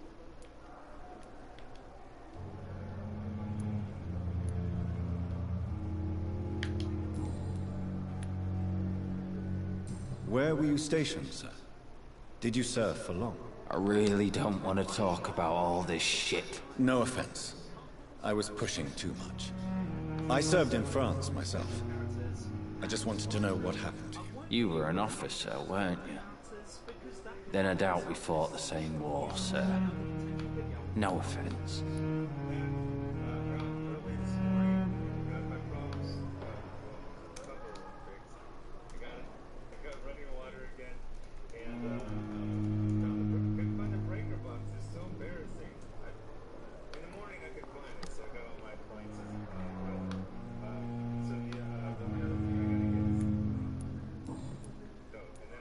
Anyone new?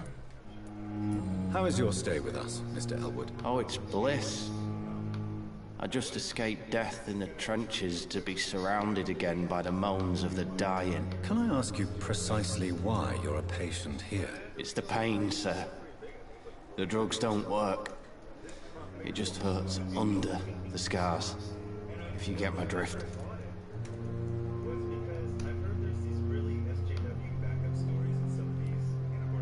Who is treating you? Is someone in particular looking after your case? Nobody since the old and tired doctor spoke to me. Started to think I was forgotten about. Wouldn't blame you. You don't seem worried by that. My face hurts so much more when I smile or cry. I've learned it's easier not to speak. But be assured I'm smiling inside. Can I do anything for your pain? Nurses gave me a bunch of pills. No effect. Told you. It's like the flames are under my skin, burning away.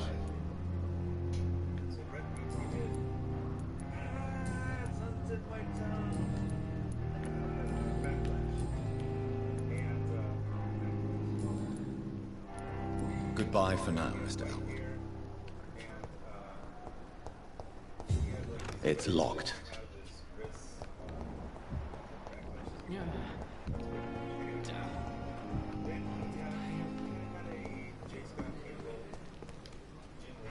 Good evening, Milton. Good evening, Doctor. Still trying to save lives?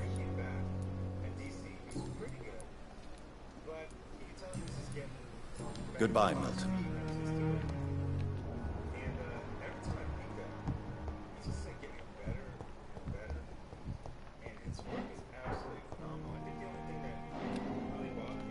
Investigate citizens' actions. They have 1, 2, 3, 4, 5 different anchors Eavesdrop. So, I mean, I think the deal is that this is maybe a little bit of a rough job.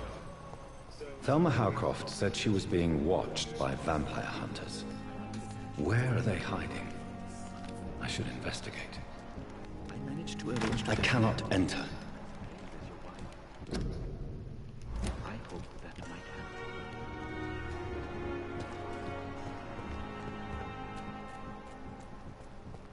How do I eavesdrop?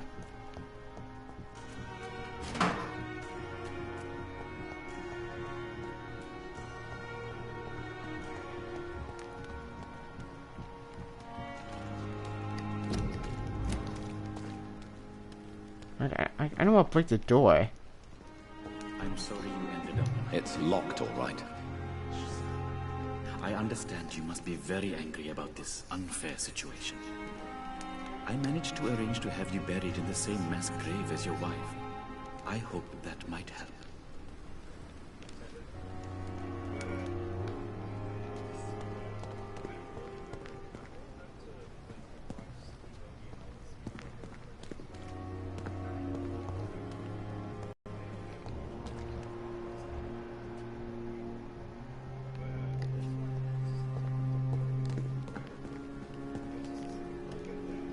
I'm sorry you ended up on my plain and cold medical bench, sir.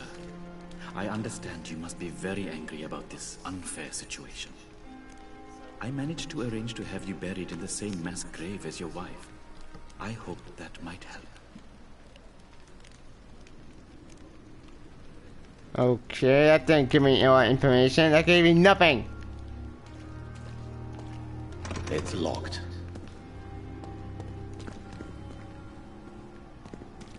It's gotta be a way. I'm sorry you ended up on the medical bench, sir. I understand you must be very angry about this unfair situation. I managed to arrange to have you buried.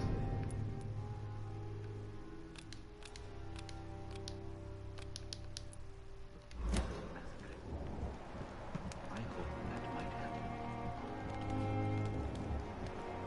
It's locked, all right.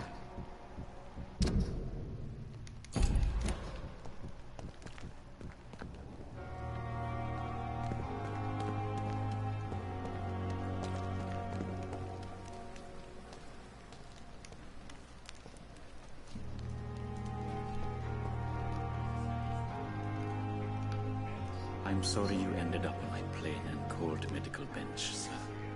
I understand you must be very angry about this unfair situation. I managed to arrange to have you buried in the same mass grave as your wife. I hope that might help.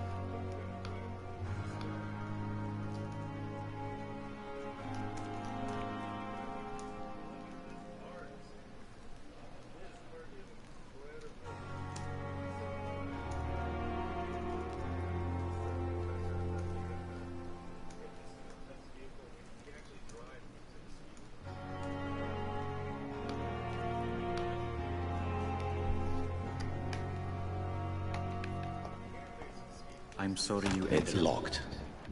Medical bench. How the fuck do I eavesdrop?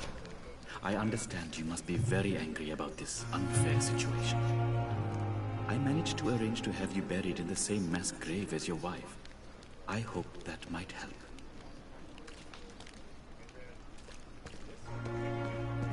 This doesn't make any sense.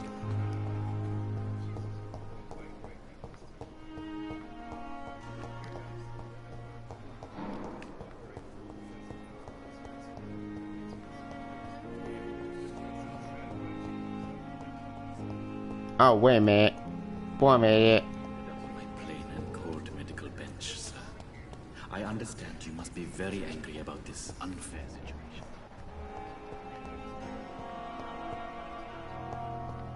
Too bad I can't teleport. It's locked.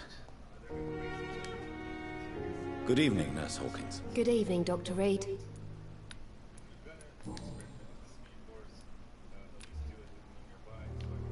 Do you need medical help? I'm fine. Goodbye.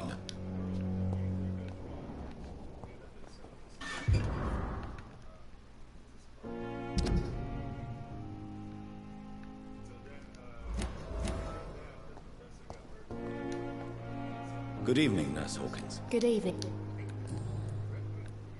Pepper, are you sure you want to leave this hospital? To become a nurse was a little girl's dream. But in the end, I don't feel that useful. I want more. I want to make things change.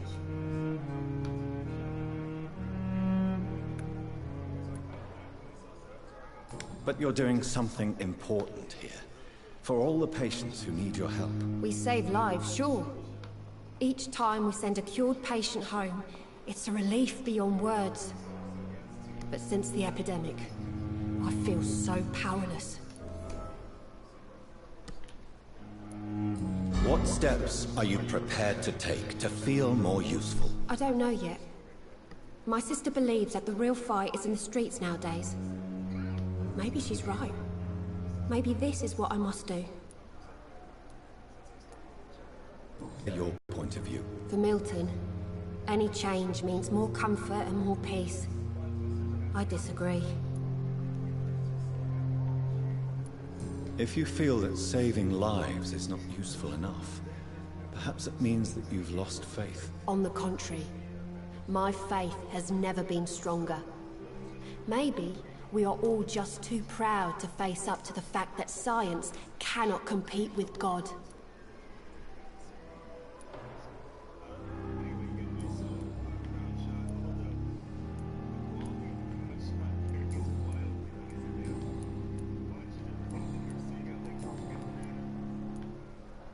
Pepper, I know you're very close to Milton Hooks. Yes, Milton Hooks is my man.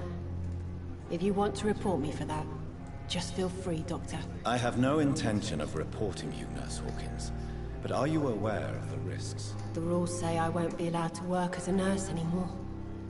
But here at the Pembroke, we break rules all the time. Is he worth the risk? Hey, I'm no perfect woman, and Milton is not the finest bloke. But we do our best to get by. That's all any of us can hope for nowadays.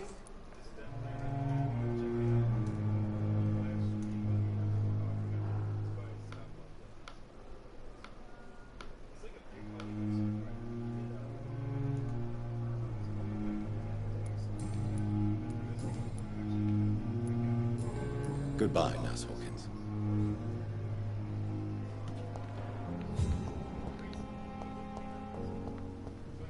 Buried in the same mass grave as your wife. I hope that might help.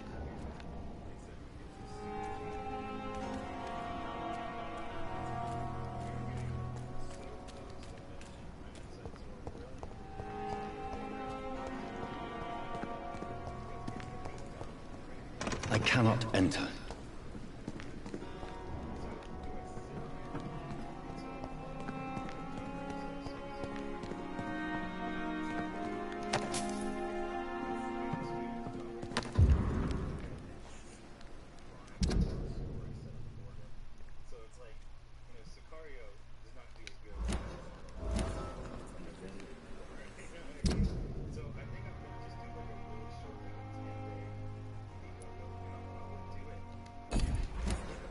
What?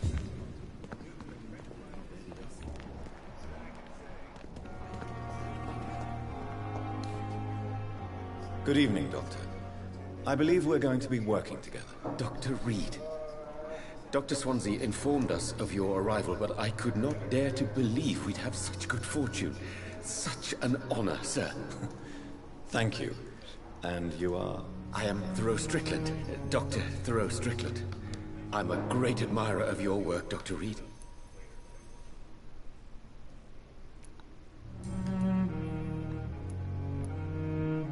Please, could you tell me something about yourself? I'm a great admirer of your work concerning blood transfusion, Dr. Reed. I run my own experiments. I'm convinced it's the future. What made you choose to be a doctor? I'm not ashamed to admit you and your work have inspired me. I am honored to have the opportunity to work by your side.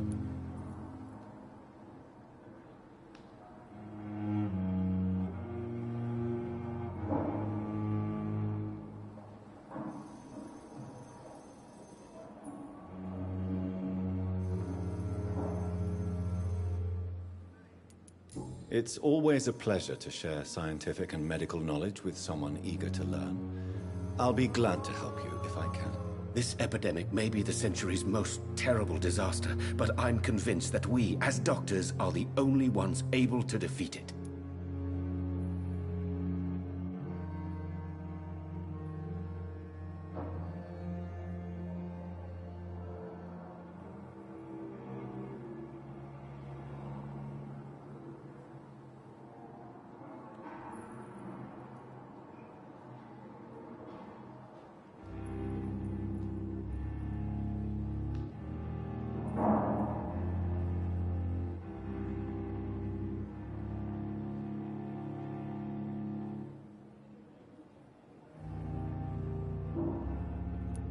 I based my technique on my mentor's research. He helped me perfect my method. What is yours? I'd rather not talk about it. For now, it's just theories at first approach. My process is purely experimental and unsuccessful. As long as you're cautious and methodical, you may remain empty-handed, but you won't fail. You're not the first one to warn me, but I am convinced knowledge is the main weapon against the ravages of this epidemic.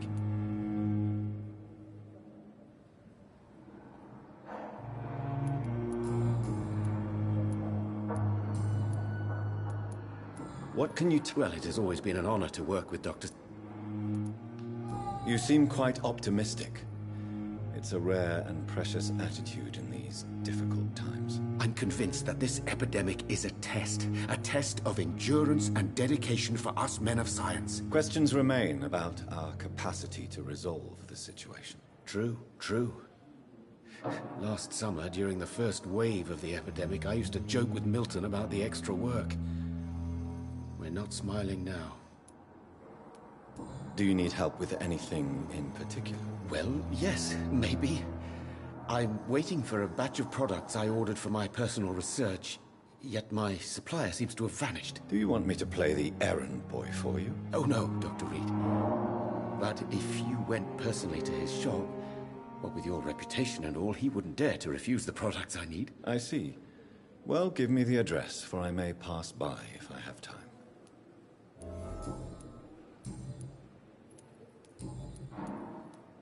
Tell me more about your willingness to experiment with new medical techniques. Harvey Fiddick is a patient suffering from a severe injury that could cripple him if not treated correctly. I'm convinced your blood transfusion technique could help him. What is it you really want? To save him, or to prove your point? Fair question. I want nothing but to save my patient, Dr. Reed. Especially since I know Mr. Fiddick's story.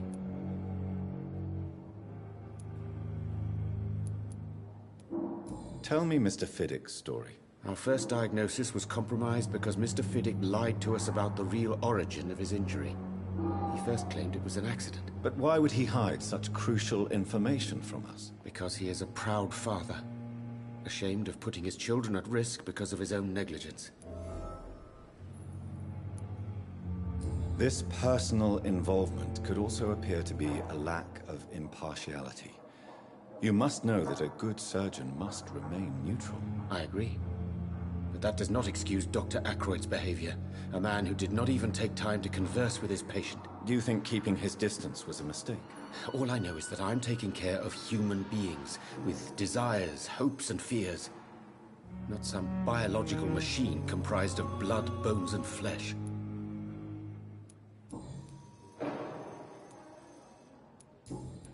Goodbye, Dr. Strickland.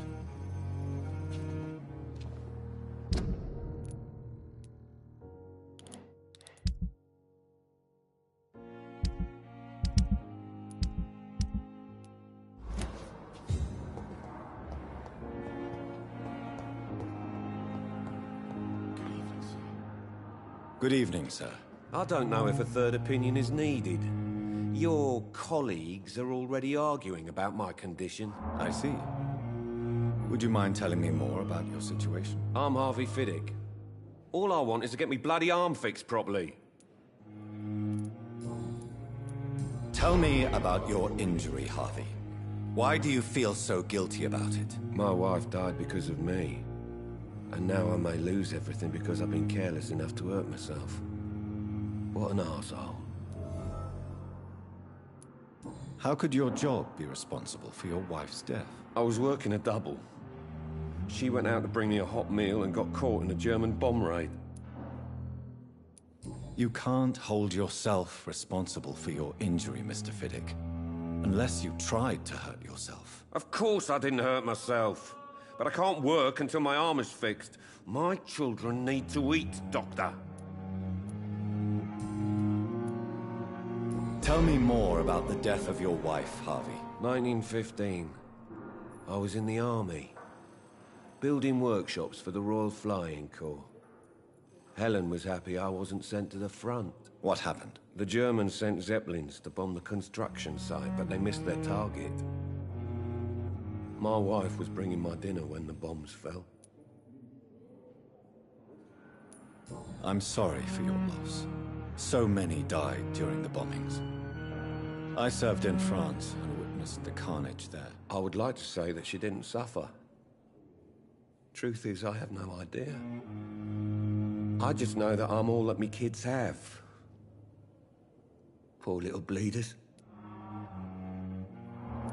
How are your children after losing their mother? They were smaller then. The only good thing about this is my Helen didn't bring them with her that night.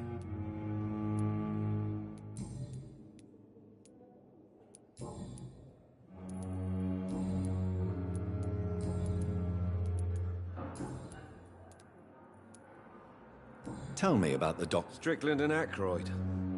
They both want the best for me, but there's a lot of pride there. Doctors are no different from carpenters, it seems. What do you mean? I often had professional arguments with rivals on a building site. Difference is, I disagreed about wooden nails, not flesh and bones.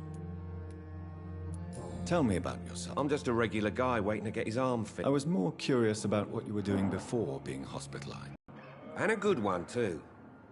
But that means I need both arms to feed my family, Dr. Reed. Are you satisfied with... Well, it's clear that I've chosen a bad time to be injured. Forgive my bluntness, but you seem overwhelmed by cases of the flu. I won't lie to you about it. I'm afraid we are. Are you sure you don't want to operate yourself, Dr. Reed?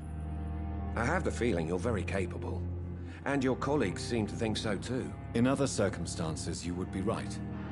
But for now, I don't think I can take on the responsibility. My apologies.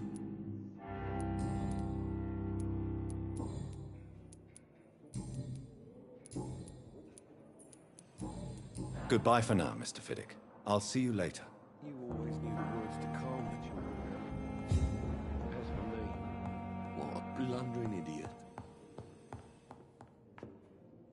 Good evening, Dr. Strickland. And good evening to you, Dr.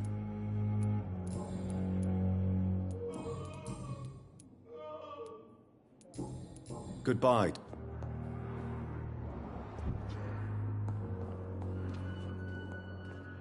Good evening, sir. I'm Dr. Reed. I believe... Reed? Yes, I've been informed about your arrival. I'm Waverly Aykroyd. Welcome aboard, I suppose. Does my arrival inconvenience you in some way, Dr. Aykroyd? Let us just say that I don't particularly share Dr. Swansea's enthusiasm for hiring you. What we need here are reliable professionals, not overrated dabblers.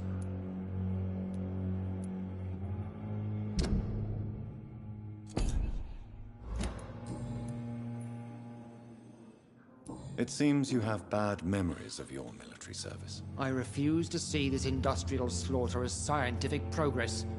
War only reveals the worst in men. We can at least agree on something, Dr. Aykroyd.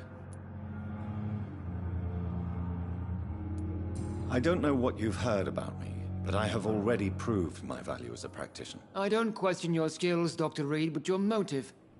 Is it money, fame, or are you truly dedicated? And what exactly is that supposed to mean? I served in the war just like you.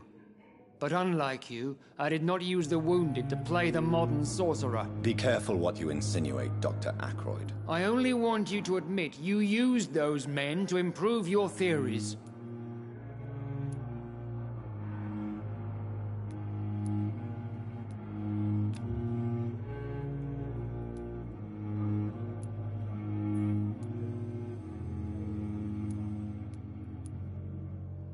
This is ridiculous. My blood transfusion technique saved many lives, and you know it. You see? That is exactly what I hate about people like you. You avoid this kind of accusation instead of facing reality. It seems we can. Be careful. I only. This is You see? Tell me, Waverly, what do you think of Dr. Strickland's enthusiasm for his experimental research? Strickland is playing with his patients' lives for pride and glory. Now that, sir, is unethical. Are you thinking about something in particular? Harvey Fiddick needs delicate surgery. I believe we should stick to the usual procedure, but my young colleague obviously disagrees. Why do you wish to lead this surgery? I strongly believe that Mr. Fiddick should not be butchered to test an unproven procedure. If you are going to lead this surgery, I'm trusting you to assume the consequences of your actions, whatever the result. I'm not the kind of man who runs away from his responsibilities, Dr. Reed. There is no need for you to be looking over my shoulder.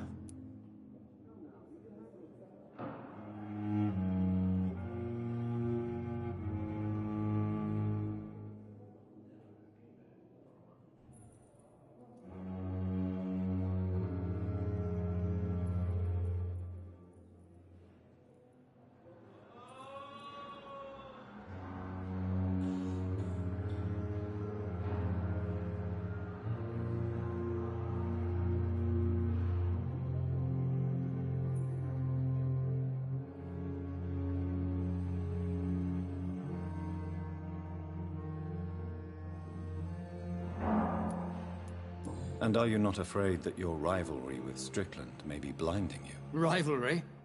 I guess you could call it that. But I will never be childish enough to let my personal feelings affect my judgment.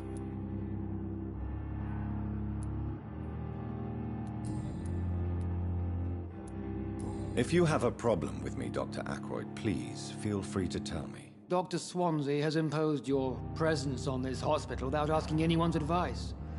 The benefit of his position. But I don't agree with it. I know we've never met before, but I believe this hospital could use all the help it can get. You will agree with that, I'm sure. Oh, but I have heard about you, Dr. Reed. Of course, you can't say the same about me, since I have not wasted my time courting the press.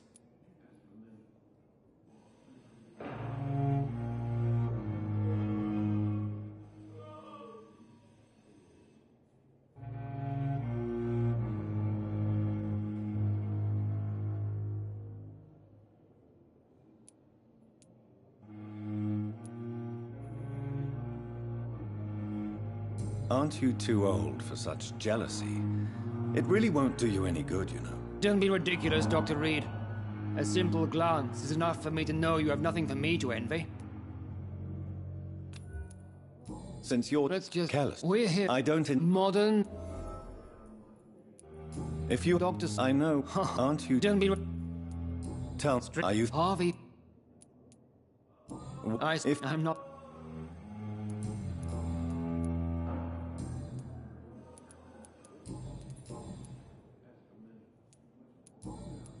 Thank you for your time.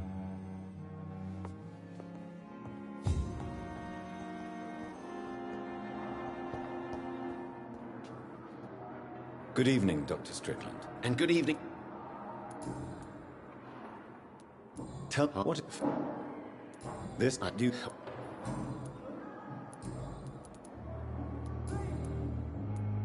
What do you think of Dr. Ackroyd's aversion to modern medical methods? It's a shame he's so narrow-minded. Dr. Swansea taught me that science is about exploring uncharted territory. I'm convinced that's true. With the influenza and all that's going on, you should put your differences aside, don't you think?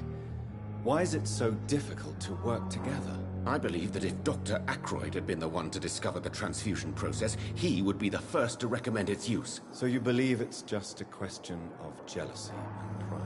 Dr. Ackroyd is as proud as he is blinded by his obsolete concept of medical science.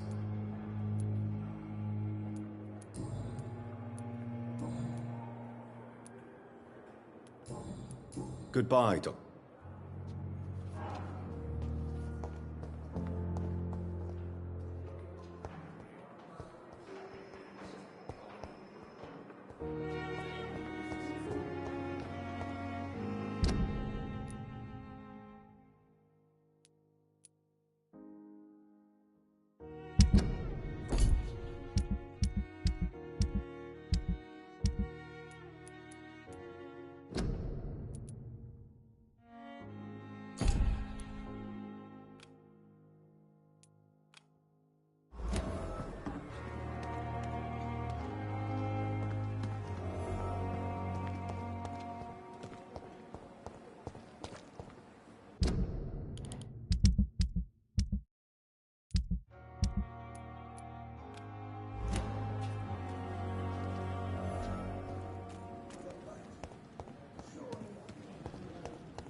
Another night of the glorious battalion of Pembroke.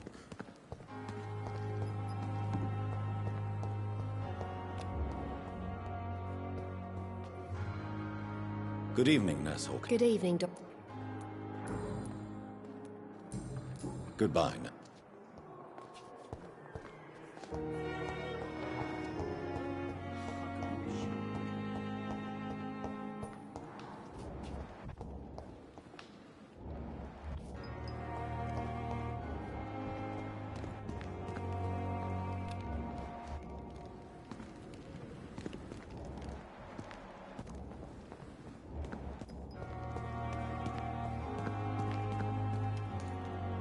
Good evening.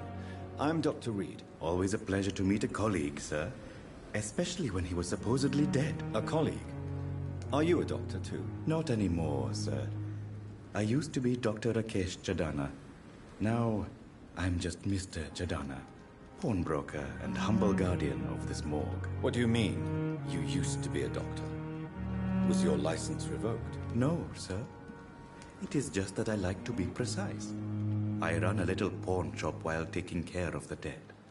But I used to be a real doctor.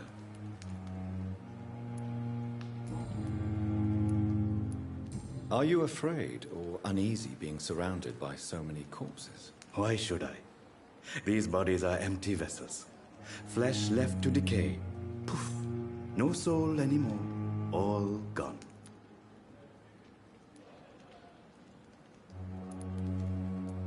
An interesting point of view. And quite an exotic one, too. Most people fear, or at least have a respect, for dead flesh. Sir, as a medic during the war, I learned to face my death and the death of others. It's the pain we have to tame, not death itself. How did you get this job? After I left the army, I worked as an undertaker down by the docks. A dangerous place with many an unpleasant business there. Milton Hooks helped me get a job here. Have we met before? I don't think so, sir. Why? When we first talked, you said you were glad to meet me since I was reported dead. Funny story, sir. Your sister came here a few nights ago. You were missing, and she was looking for your body. She must be very relieved now. Do you work here alone? Yes, very easy work, sir. All I have to do is watch a few bodies. The situation was very different when the main morgue was still open. Why close the hospital's main morgue? It was for sanitary reasons after the beginning of the epidemic. Cadavers had to be moved to the nearest mass grave. Why do you have to watch these bodies? Because these poor fellows have no names. We keep them in case someone comes looking for the missing. Sadly, very rarely happens.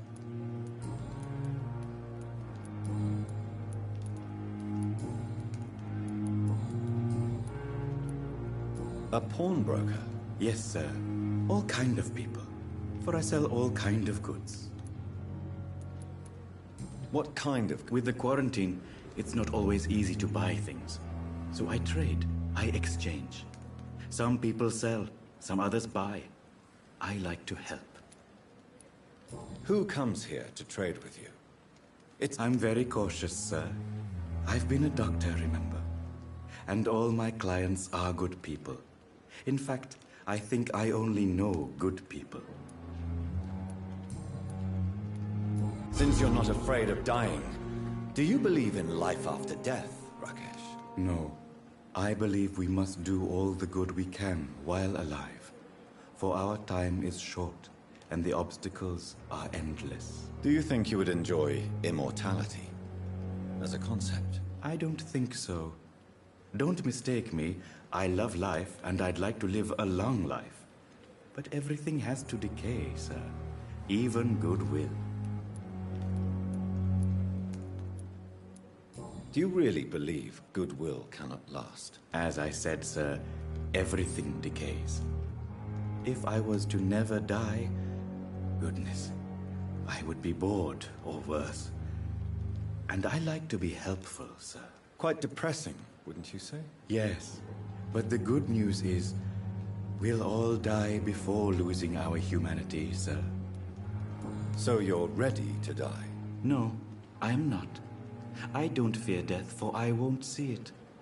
What troubles me is the pain my death will inflict to those I know. You're a wise man, Mr. Chidana. No, Dr. Reed. I am a foolish man. But I like to think otherwise.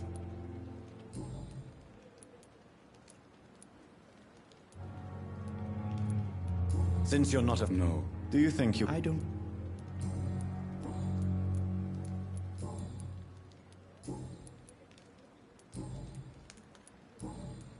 Please show me. Of course.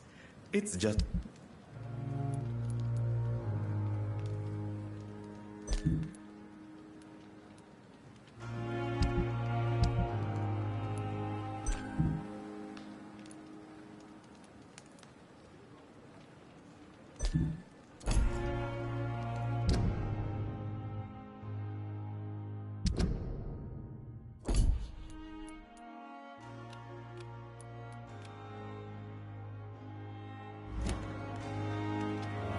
Good evening.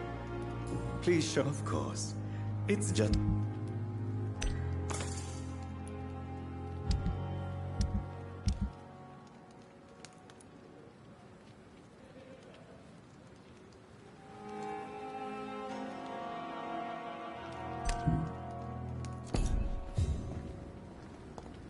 It's locked.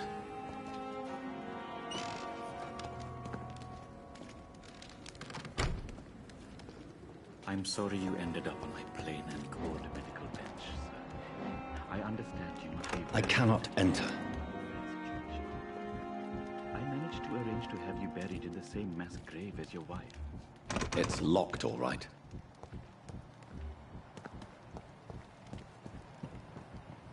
It's locked, all right.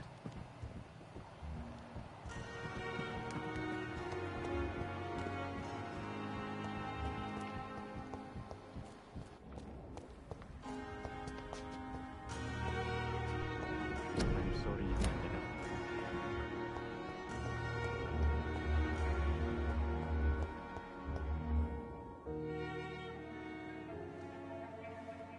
You don't mind if I search your pockets, do you, sir?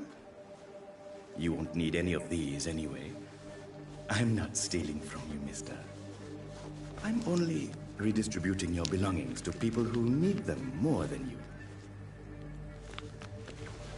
You see, no one has claimed your body, sir, so it would be such a shame to bury you with your valuables. I will not forget you, sir, and I thank you for your generous donation.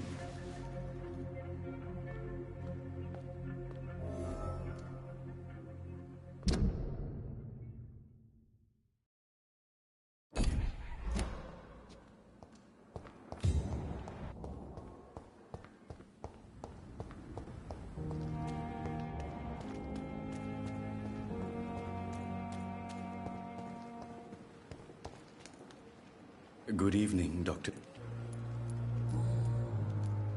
How dare you steal from the dead, Rakesh? Is that what your pawnbrokers is really about? These people are dead, sir. What they possessed could be useful for the living. And I'm sure they would agree if they could speak.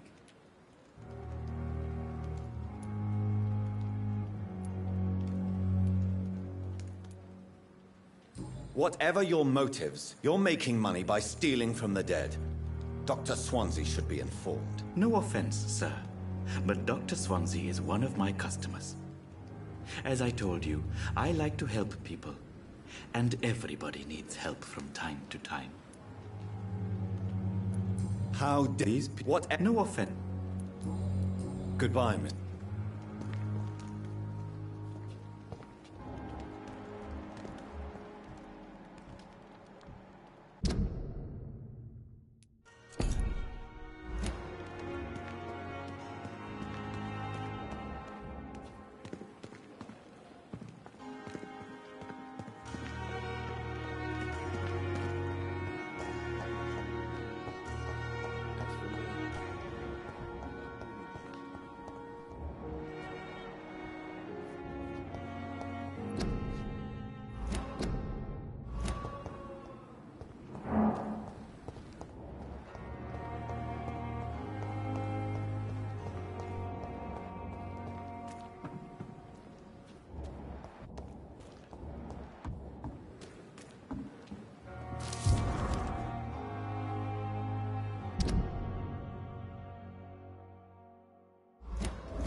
Good evening, nurse.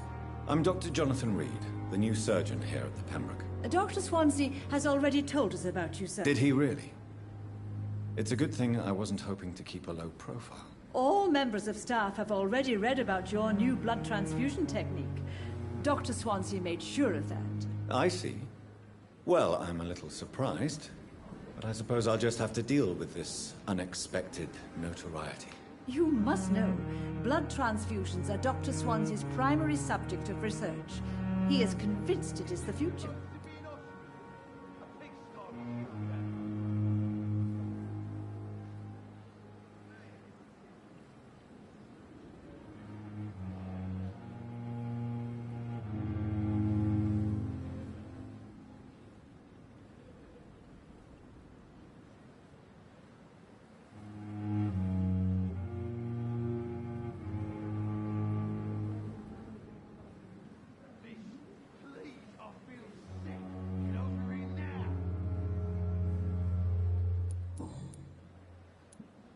Why does Dr. Tippett's claim you're the main reason he keeps working, despite his fatigue? If it wasn't for him, I probably would have left the Pembroke years ago.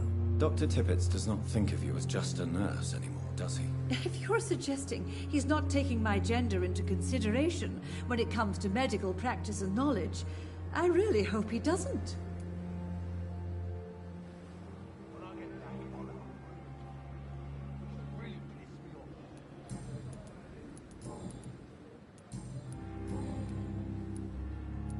I'm not familiar with all... It would... Nurse Brannigan, if you do know something, please tell me. Anything you say will be held in confidence. No. I may disagree with some conduct, but in the end, everybody is doing their best. Is there any... Well, I have never met someone as dedicated as Dr. Tippett's. He should be a standard for us all here. If only he were younger. Why should his age be a problem? I guess it's fair to say he's always pushing himself to the limits. He just doesn't know when to stop and get some rest.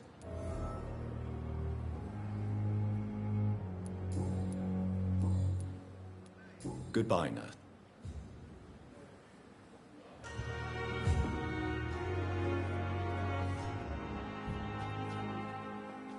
Good evening, Mr. Cox. Dr. Reed.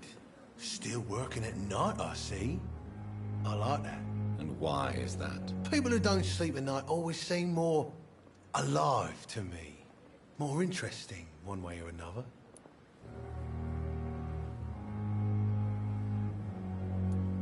You're lucky to be alive, Mr. Cox. I hope you're starting to take better care of yourself. This place is full of sickness and decay.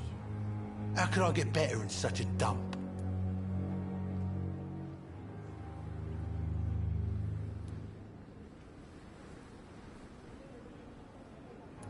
I will see you later.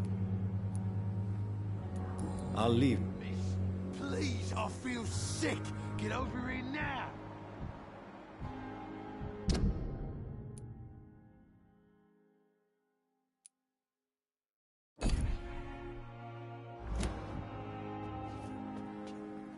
Hey, Doc.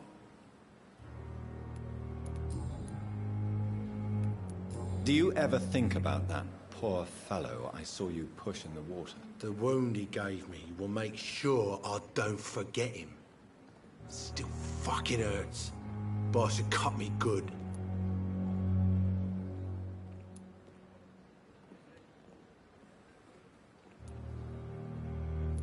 That man was determined to murder you. You almost died. What a surprise. The first time I met him, he nearly shit himself. Fucking coward. I guess revenge gives you balls.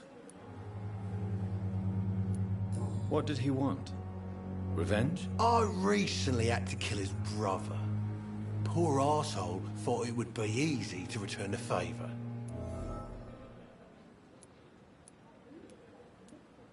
You're a monster, Mr. Cox.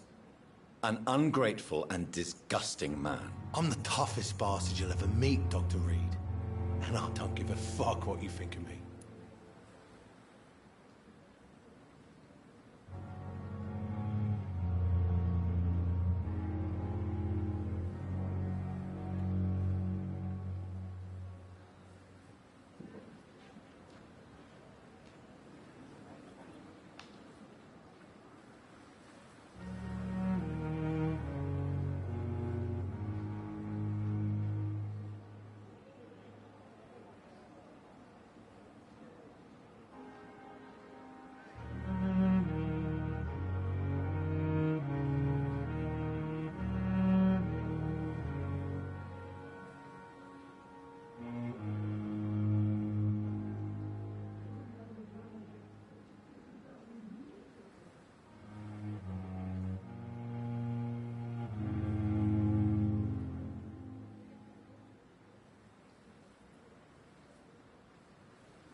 What did I'm the... How is your... This is a shitty... What's wrong with the Pembroke staff? That bastard you sent to bring me here, Milton. I thought he was going to break all my bones before I reached my bed. I see. Any other smart comments? The nurses aren't too ugly. Especially that foxy one, Nurse Crane. Pretty brunette. What's wrong? But you... What are you... What can you tell me about your marriage, Clay? Marriage is the sweetest cage, they say. Well, I found myself locked in one with a wild animal. You mean your wife keeps you on your toes? No, I mean, we both have claws and we both love to bite. How long do you think you can escape the law, Clay? I know this city like the back of my hand, Doc.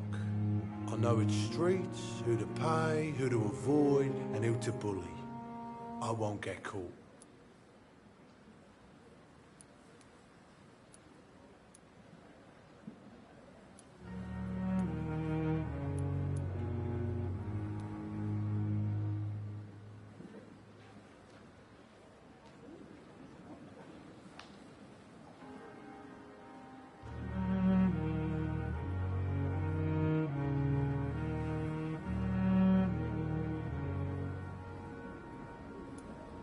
The police may be slow, but they will find you eventually. Well, how come you didn't turn me in then?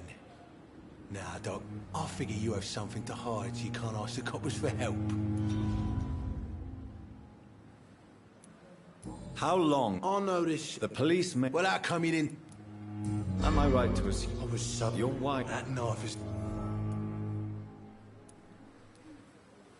A lucky charm. I never would have taken you as the superstitious type. We all have our flaws, Doc. Mine's to have my weapon of choice for when the really dirty business comes around.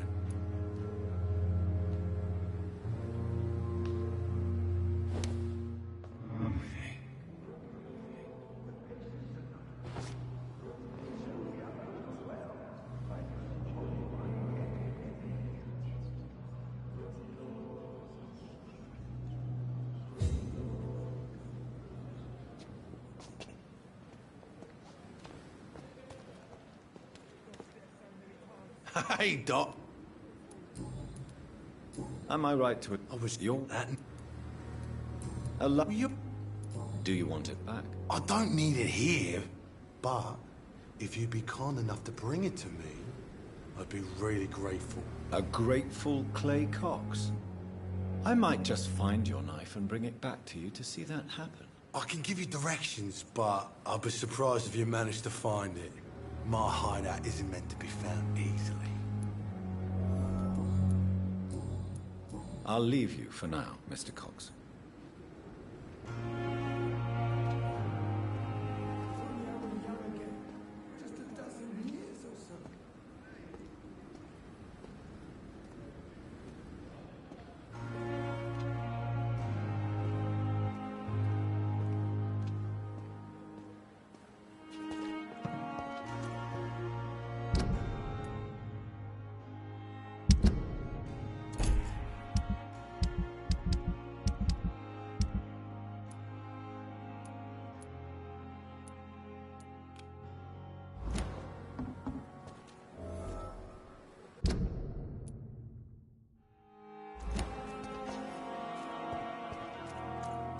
Supposed to be an hospital? A pigsty would smell better.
This must be Clay Cox's knife. A fine blade. No wonder he wants it back.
Waste your time with me.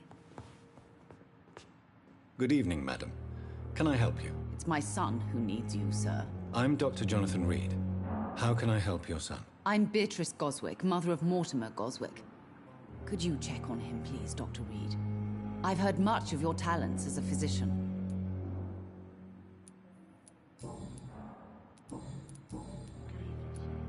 What do you think of your reception here? Any complaints? I have had the uttermost reservations about this hospital since we arrived. But we had no other choice, considering the state of emergency. Is there something in particular that's bothering you? Some of the staff were not especially welcoming. I suspect they're not accustomed to dealing with patients of such social standing.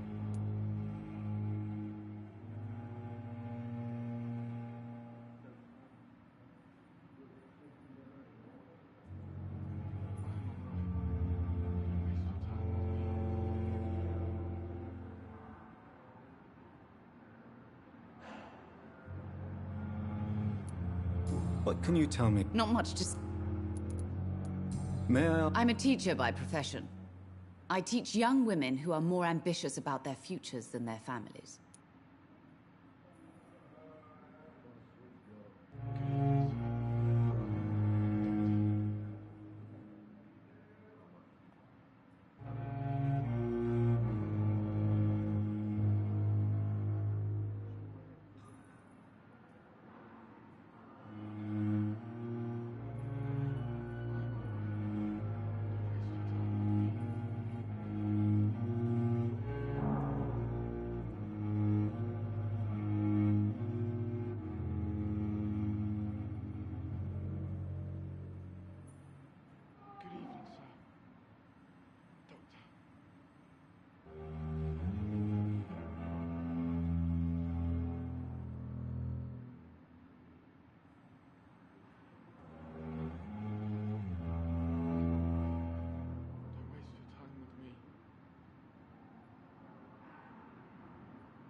Are you really? Yes.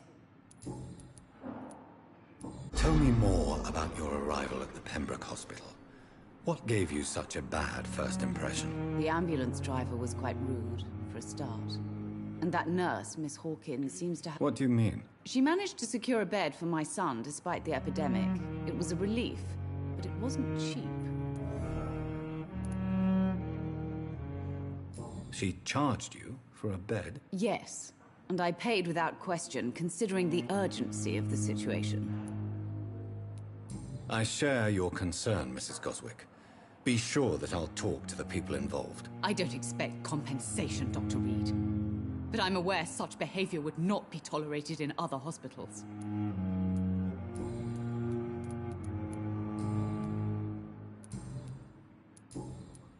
Goodbye, Mrs.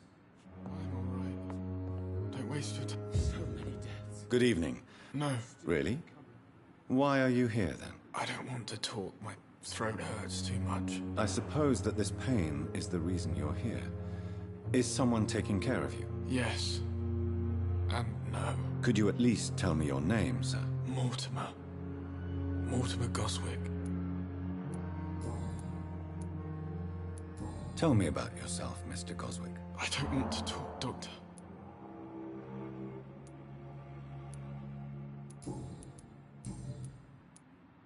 How painful is your throat, Mr. Goswick? So painful I'd rather not talk at all, Doctor.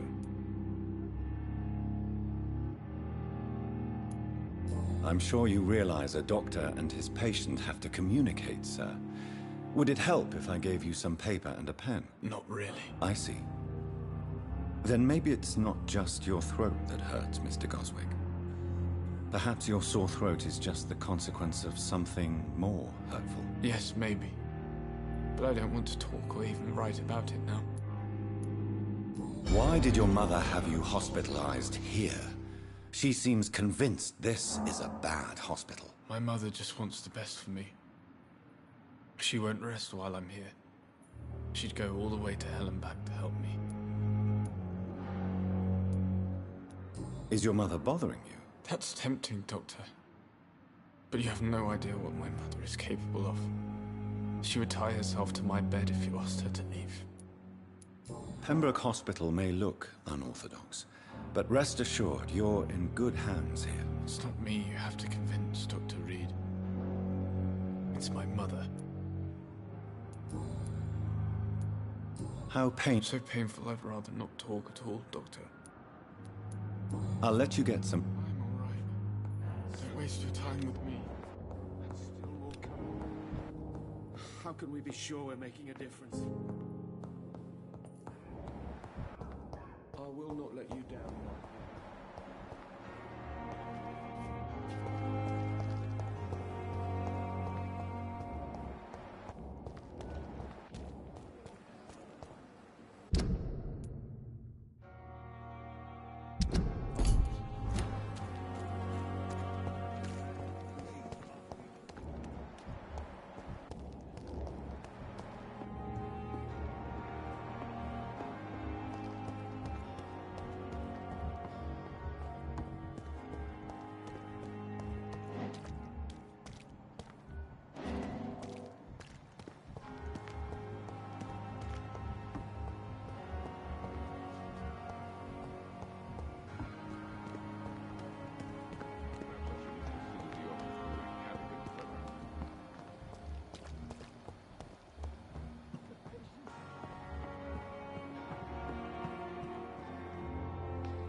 How can I be sure I'll not find your unconscious body in the house again?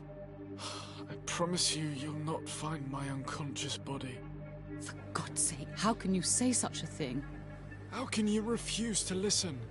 I tried to warn you for so long. No, I won't let my only son die. You promised me you'll stay alive. Your son lied to you, like the whole world lies to us.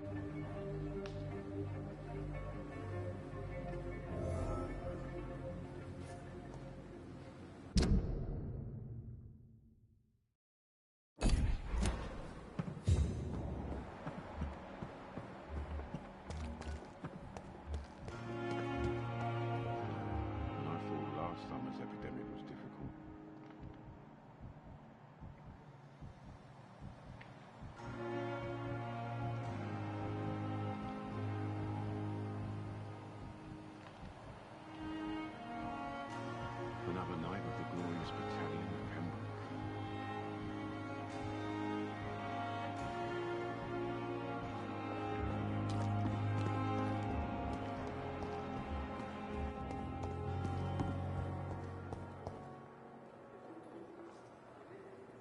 I wish I could be sick again.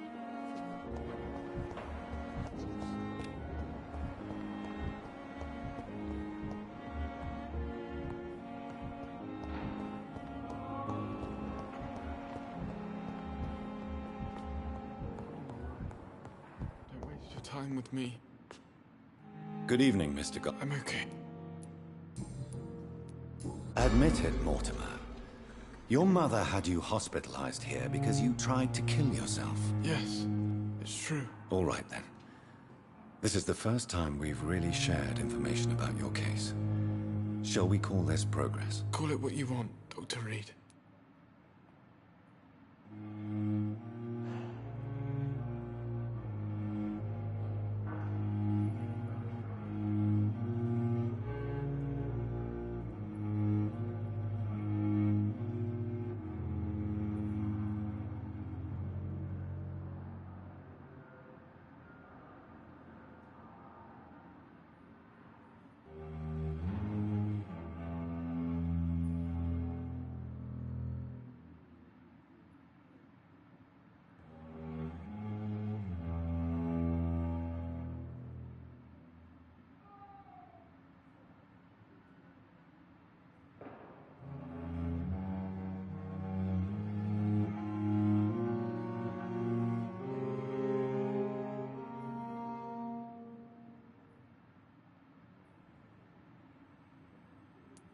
Can I help?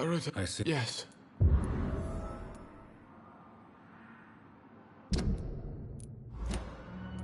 Can I help? I wrote a letter for my mother. She was supposed to read it after my death. But I suppose she doesn't have to read it now. I see.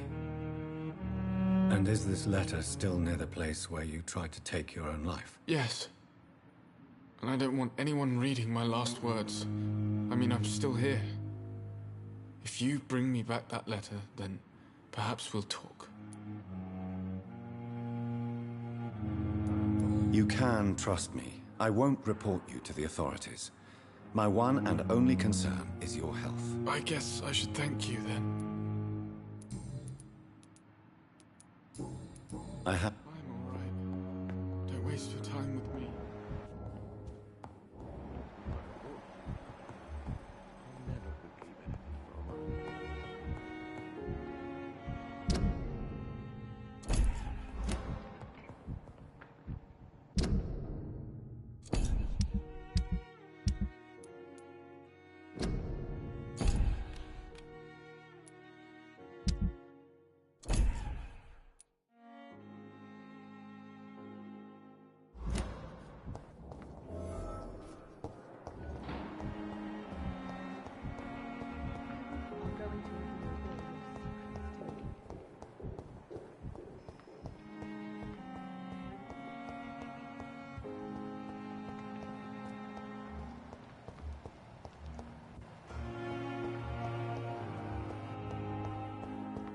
It's locked.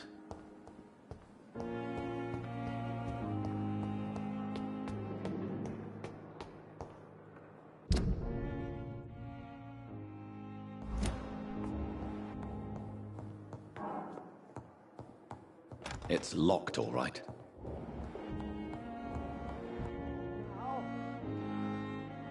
Please come back later.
I cannot enter.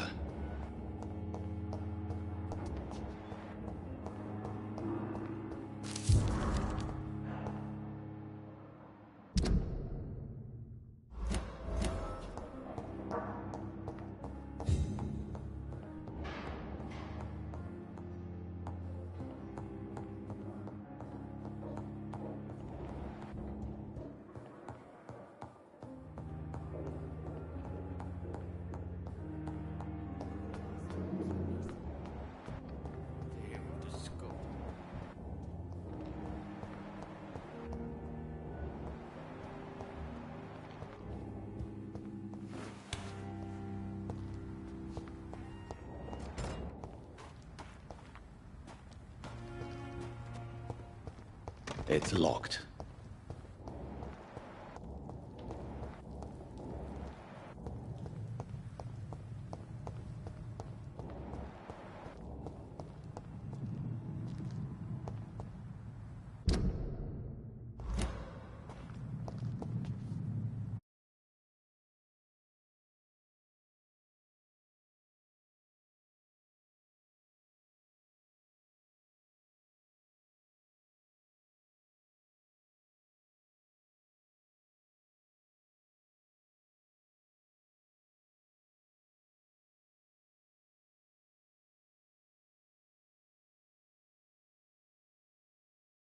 Some issues that kind of. It's good. I actually recommend it.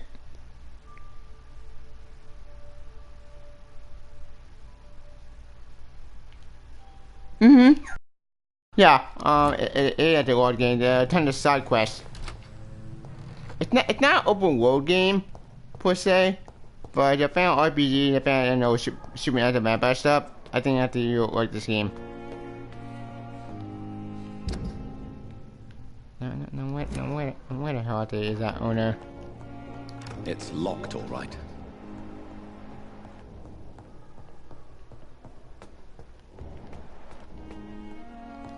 Where is he?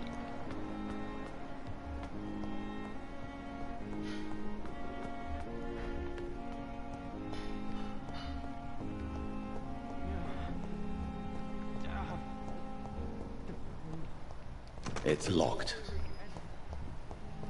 Of course it is.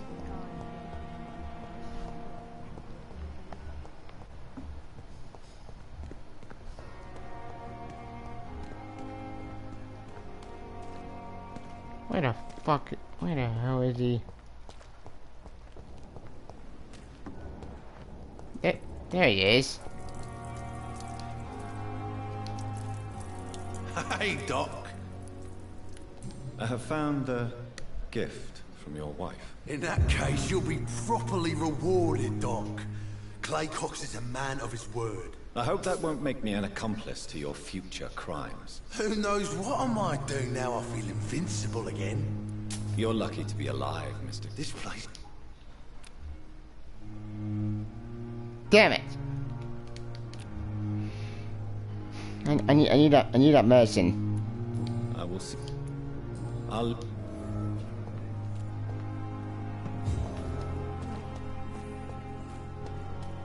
Alright. Right now I'm gonna watch a broadcast. I'm probably gonna end it right here. Before I end it, I'm gonna do one more mission. Okay, I need to get some lunch.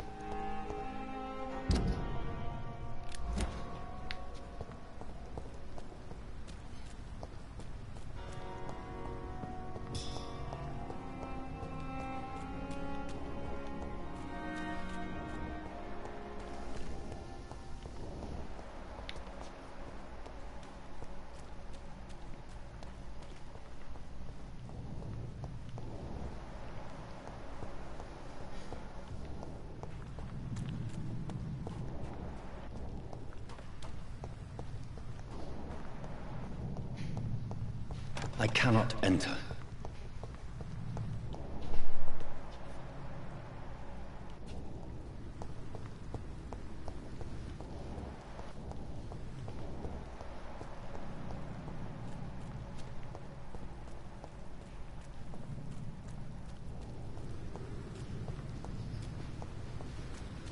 Bingo.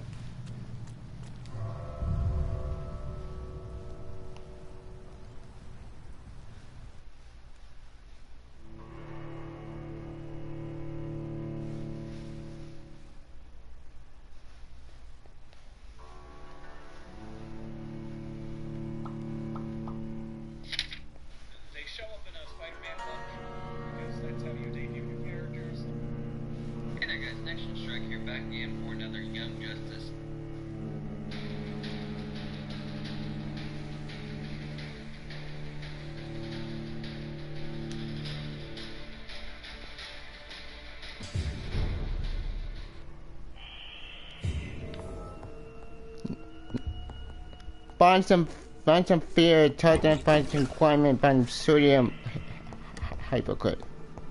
Okay.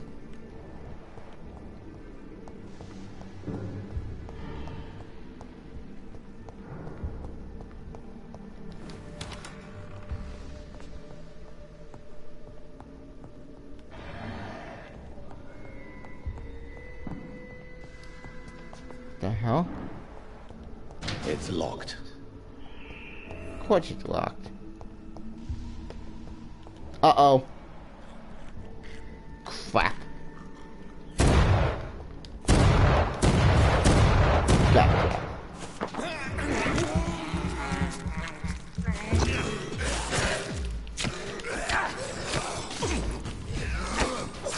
Behavior is similar to the infected William Bishop. Must be the same strain. This sickness moves faster than influenza.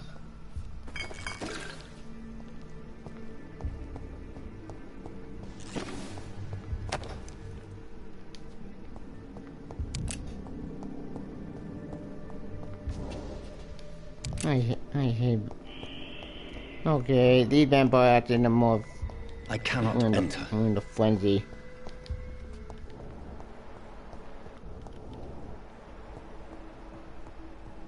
This key will surely grant me access to the basement.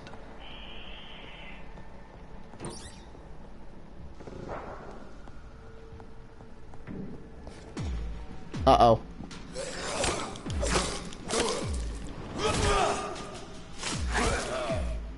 Gotcha. Asshole.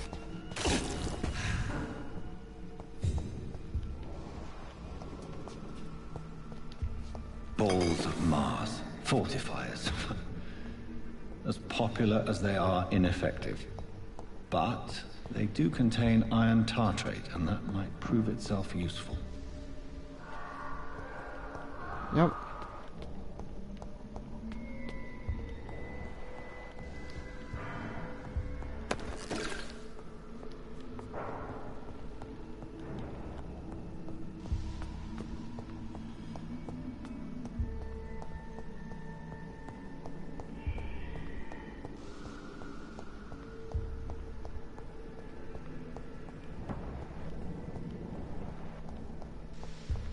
It's locked, all right.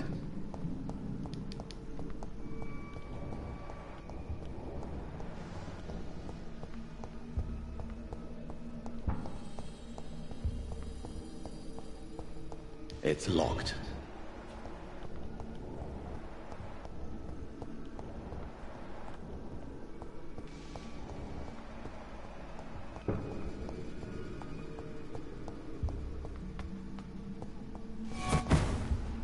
What was that?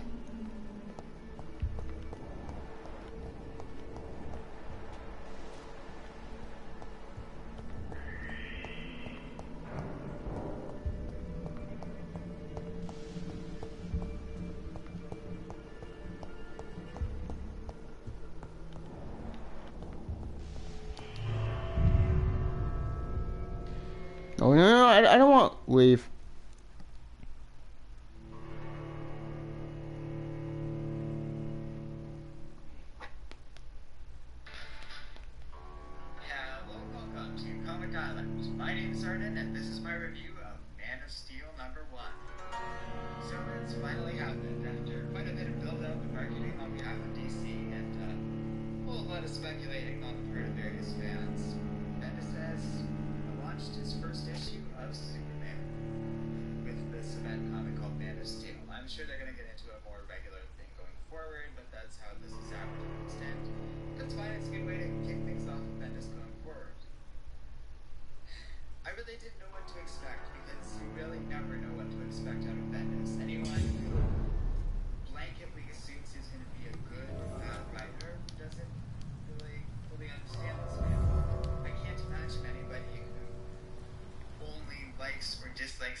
comics because the quality and tone and type of comics he writes is all over the place.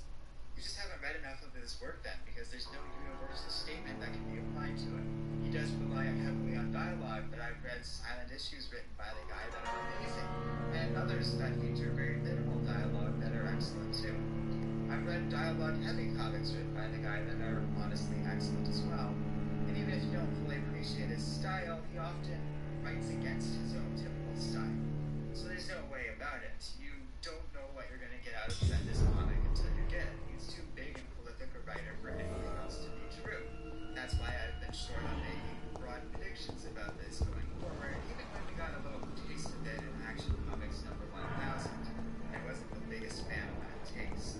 And of course, this issue starts out with one of the biggest dialogue dumps I've seen in some time, with a page just dialogue as that new villain starts ranting at various primordial and... These skulls feed from corpses and the husks of animals. They're not after blood.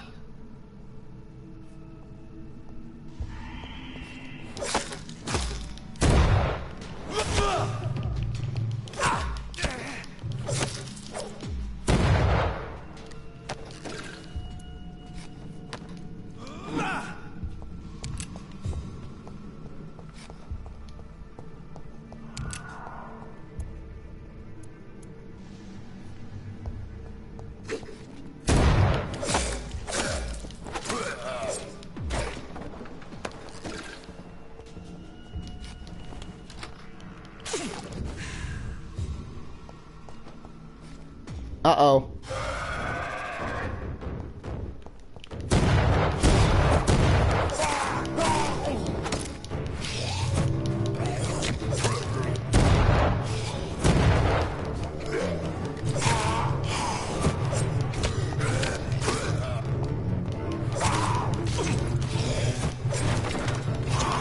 Shit.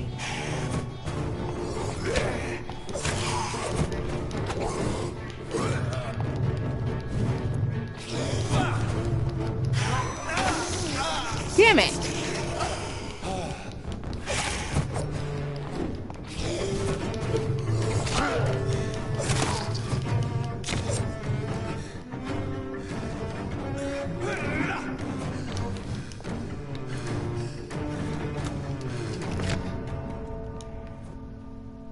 Bullcrap!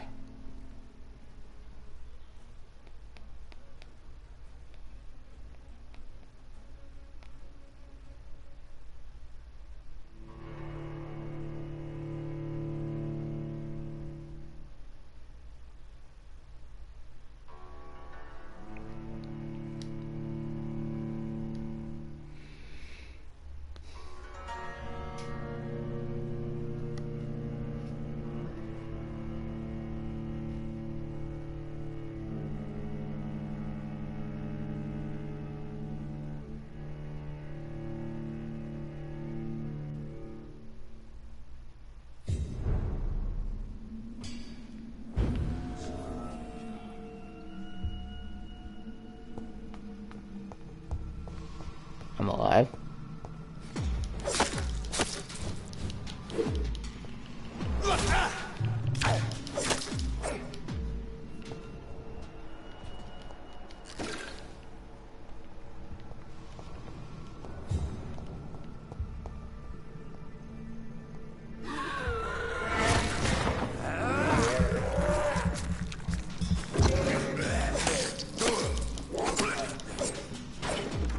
Uh-oh.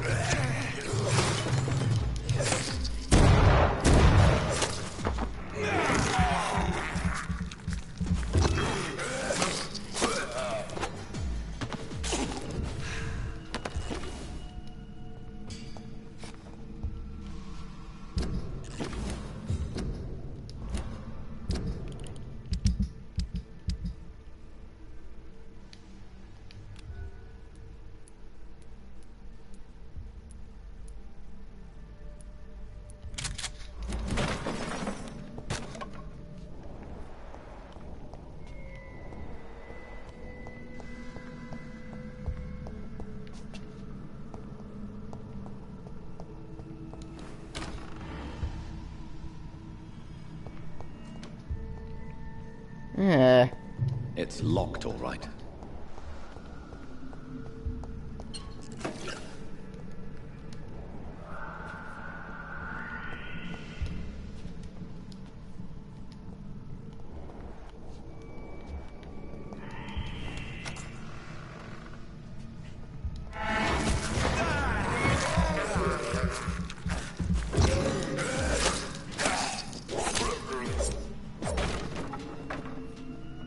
I really need more stamina.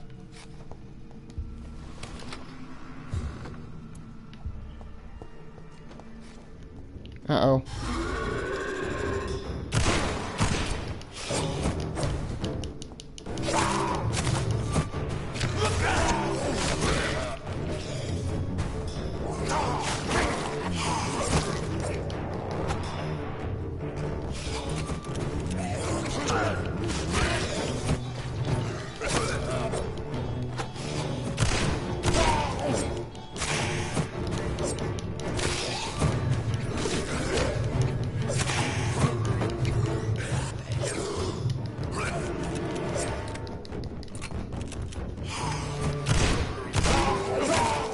Gotcha. These asshole. skulls can be so ferocious. I'm not sure I can defeat them without becoming stronger. To drink blood is so tempting. Sodium hypochlorite. Dangerous to administer, but efficient in the proper dosage.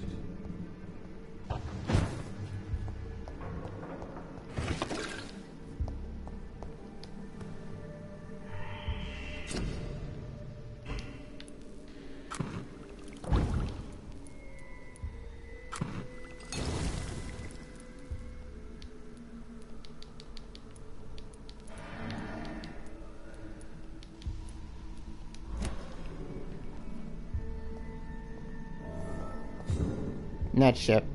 Bring Max into the door clearing the patient's room.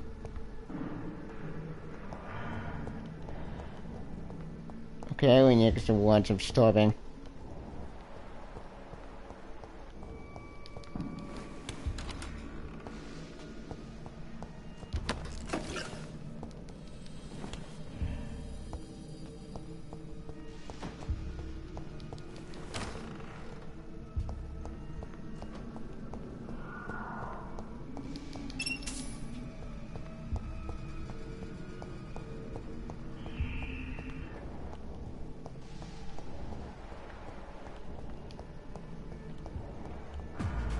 Crap.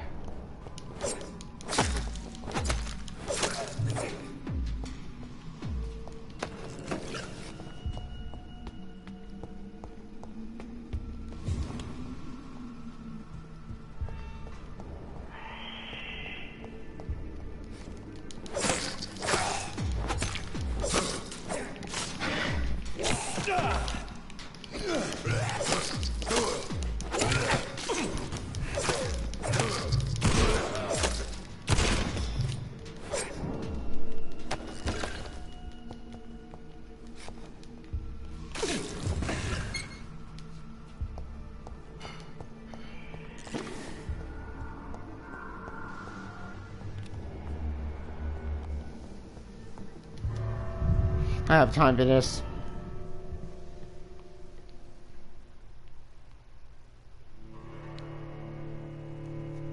I'm so hoping it's saved. Alright. Alright, ladies and gentlemen, everyone, it's broadcast. I'm gonna end it right here. Thank you for joining me on Vampire Playthrough Part 2. Overall, I do like this game. This game is very interesting. Sorry to cut this right here, but I need to get the lunch. I'm starving. So, stay tuned for Part 3 later today. So, this game after way loads. So, I'll talk later. Please subscribe to my channel. My favorite people on Twitter, on Stardust. I'll talk to Twitter. Sorry to cut this short, but I gotta go get some lunch. I'm starving.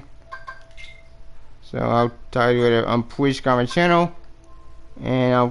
And please like the video. I'm going bullshit. Oh, sorry. I'll talk to you later. See ya. Bye.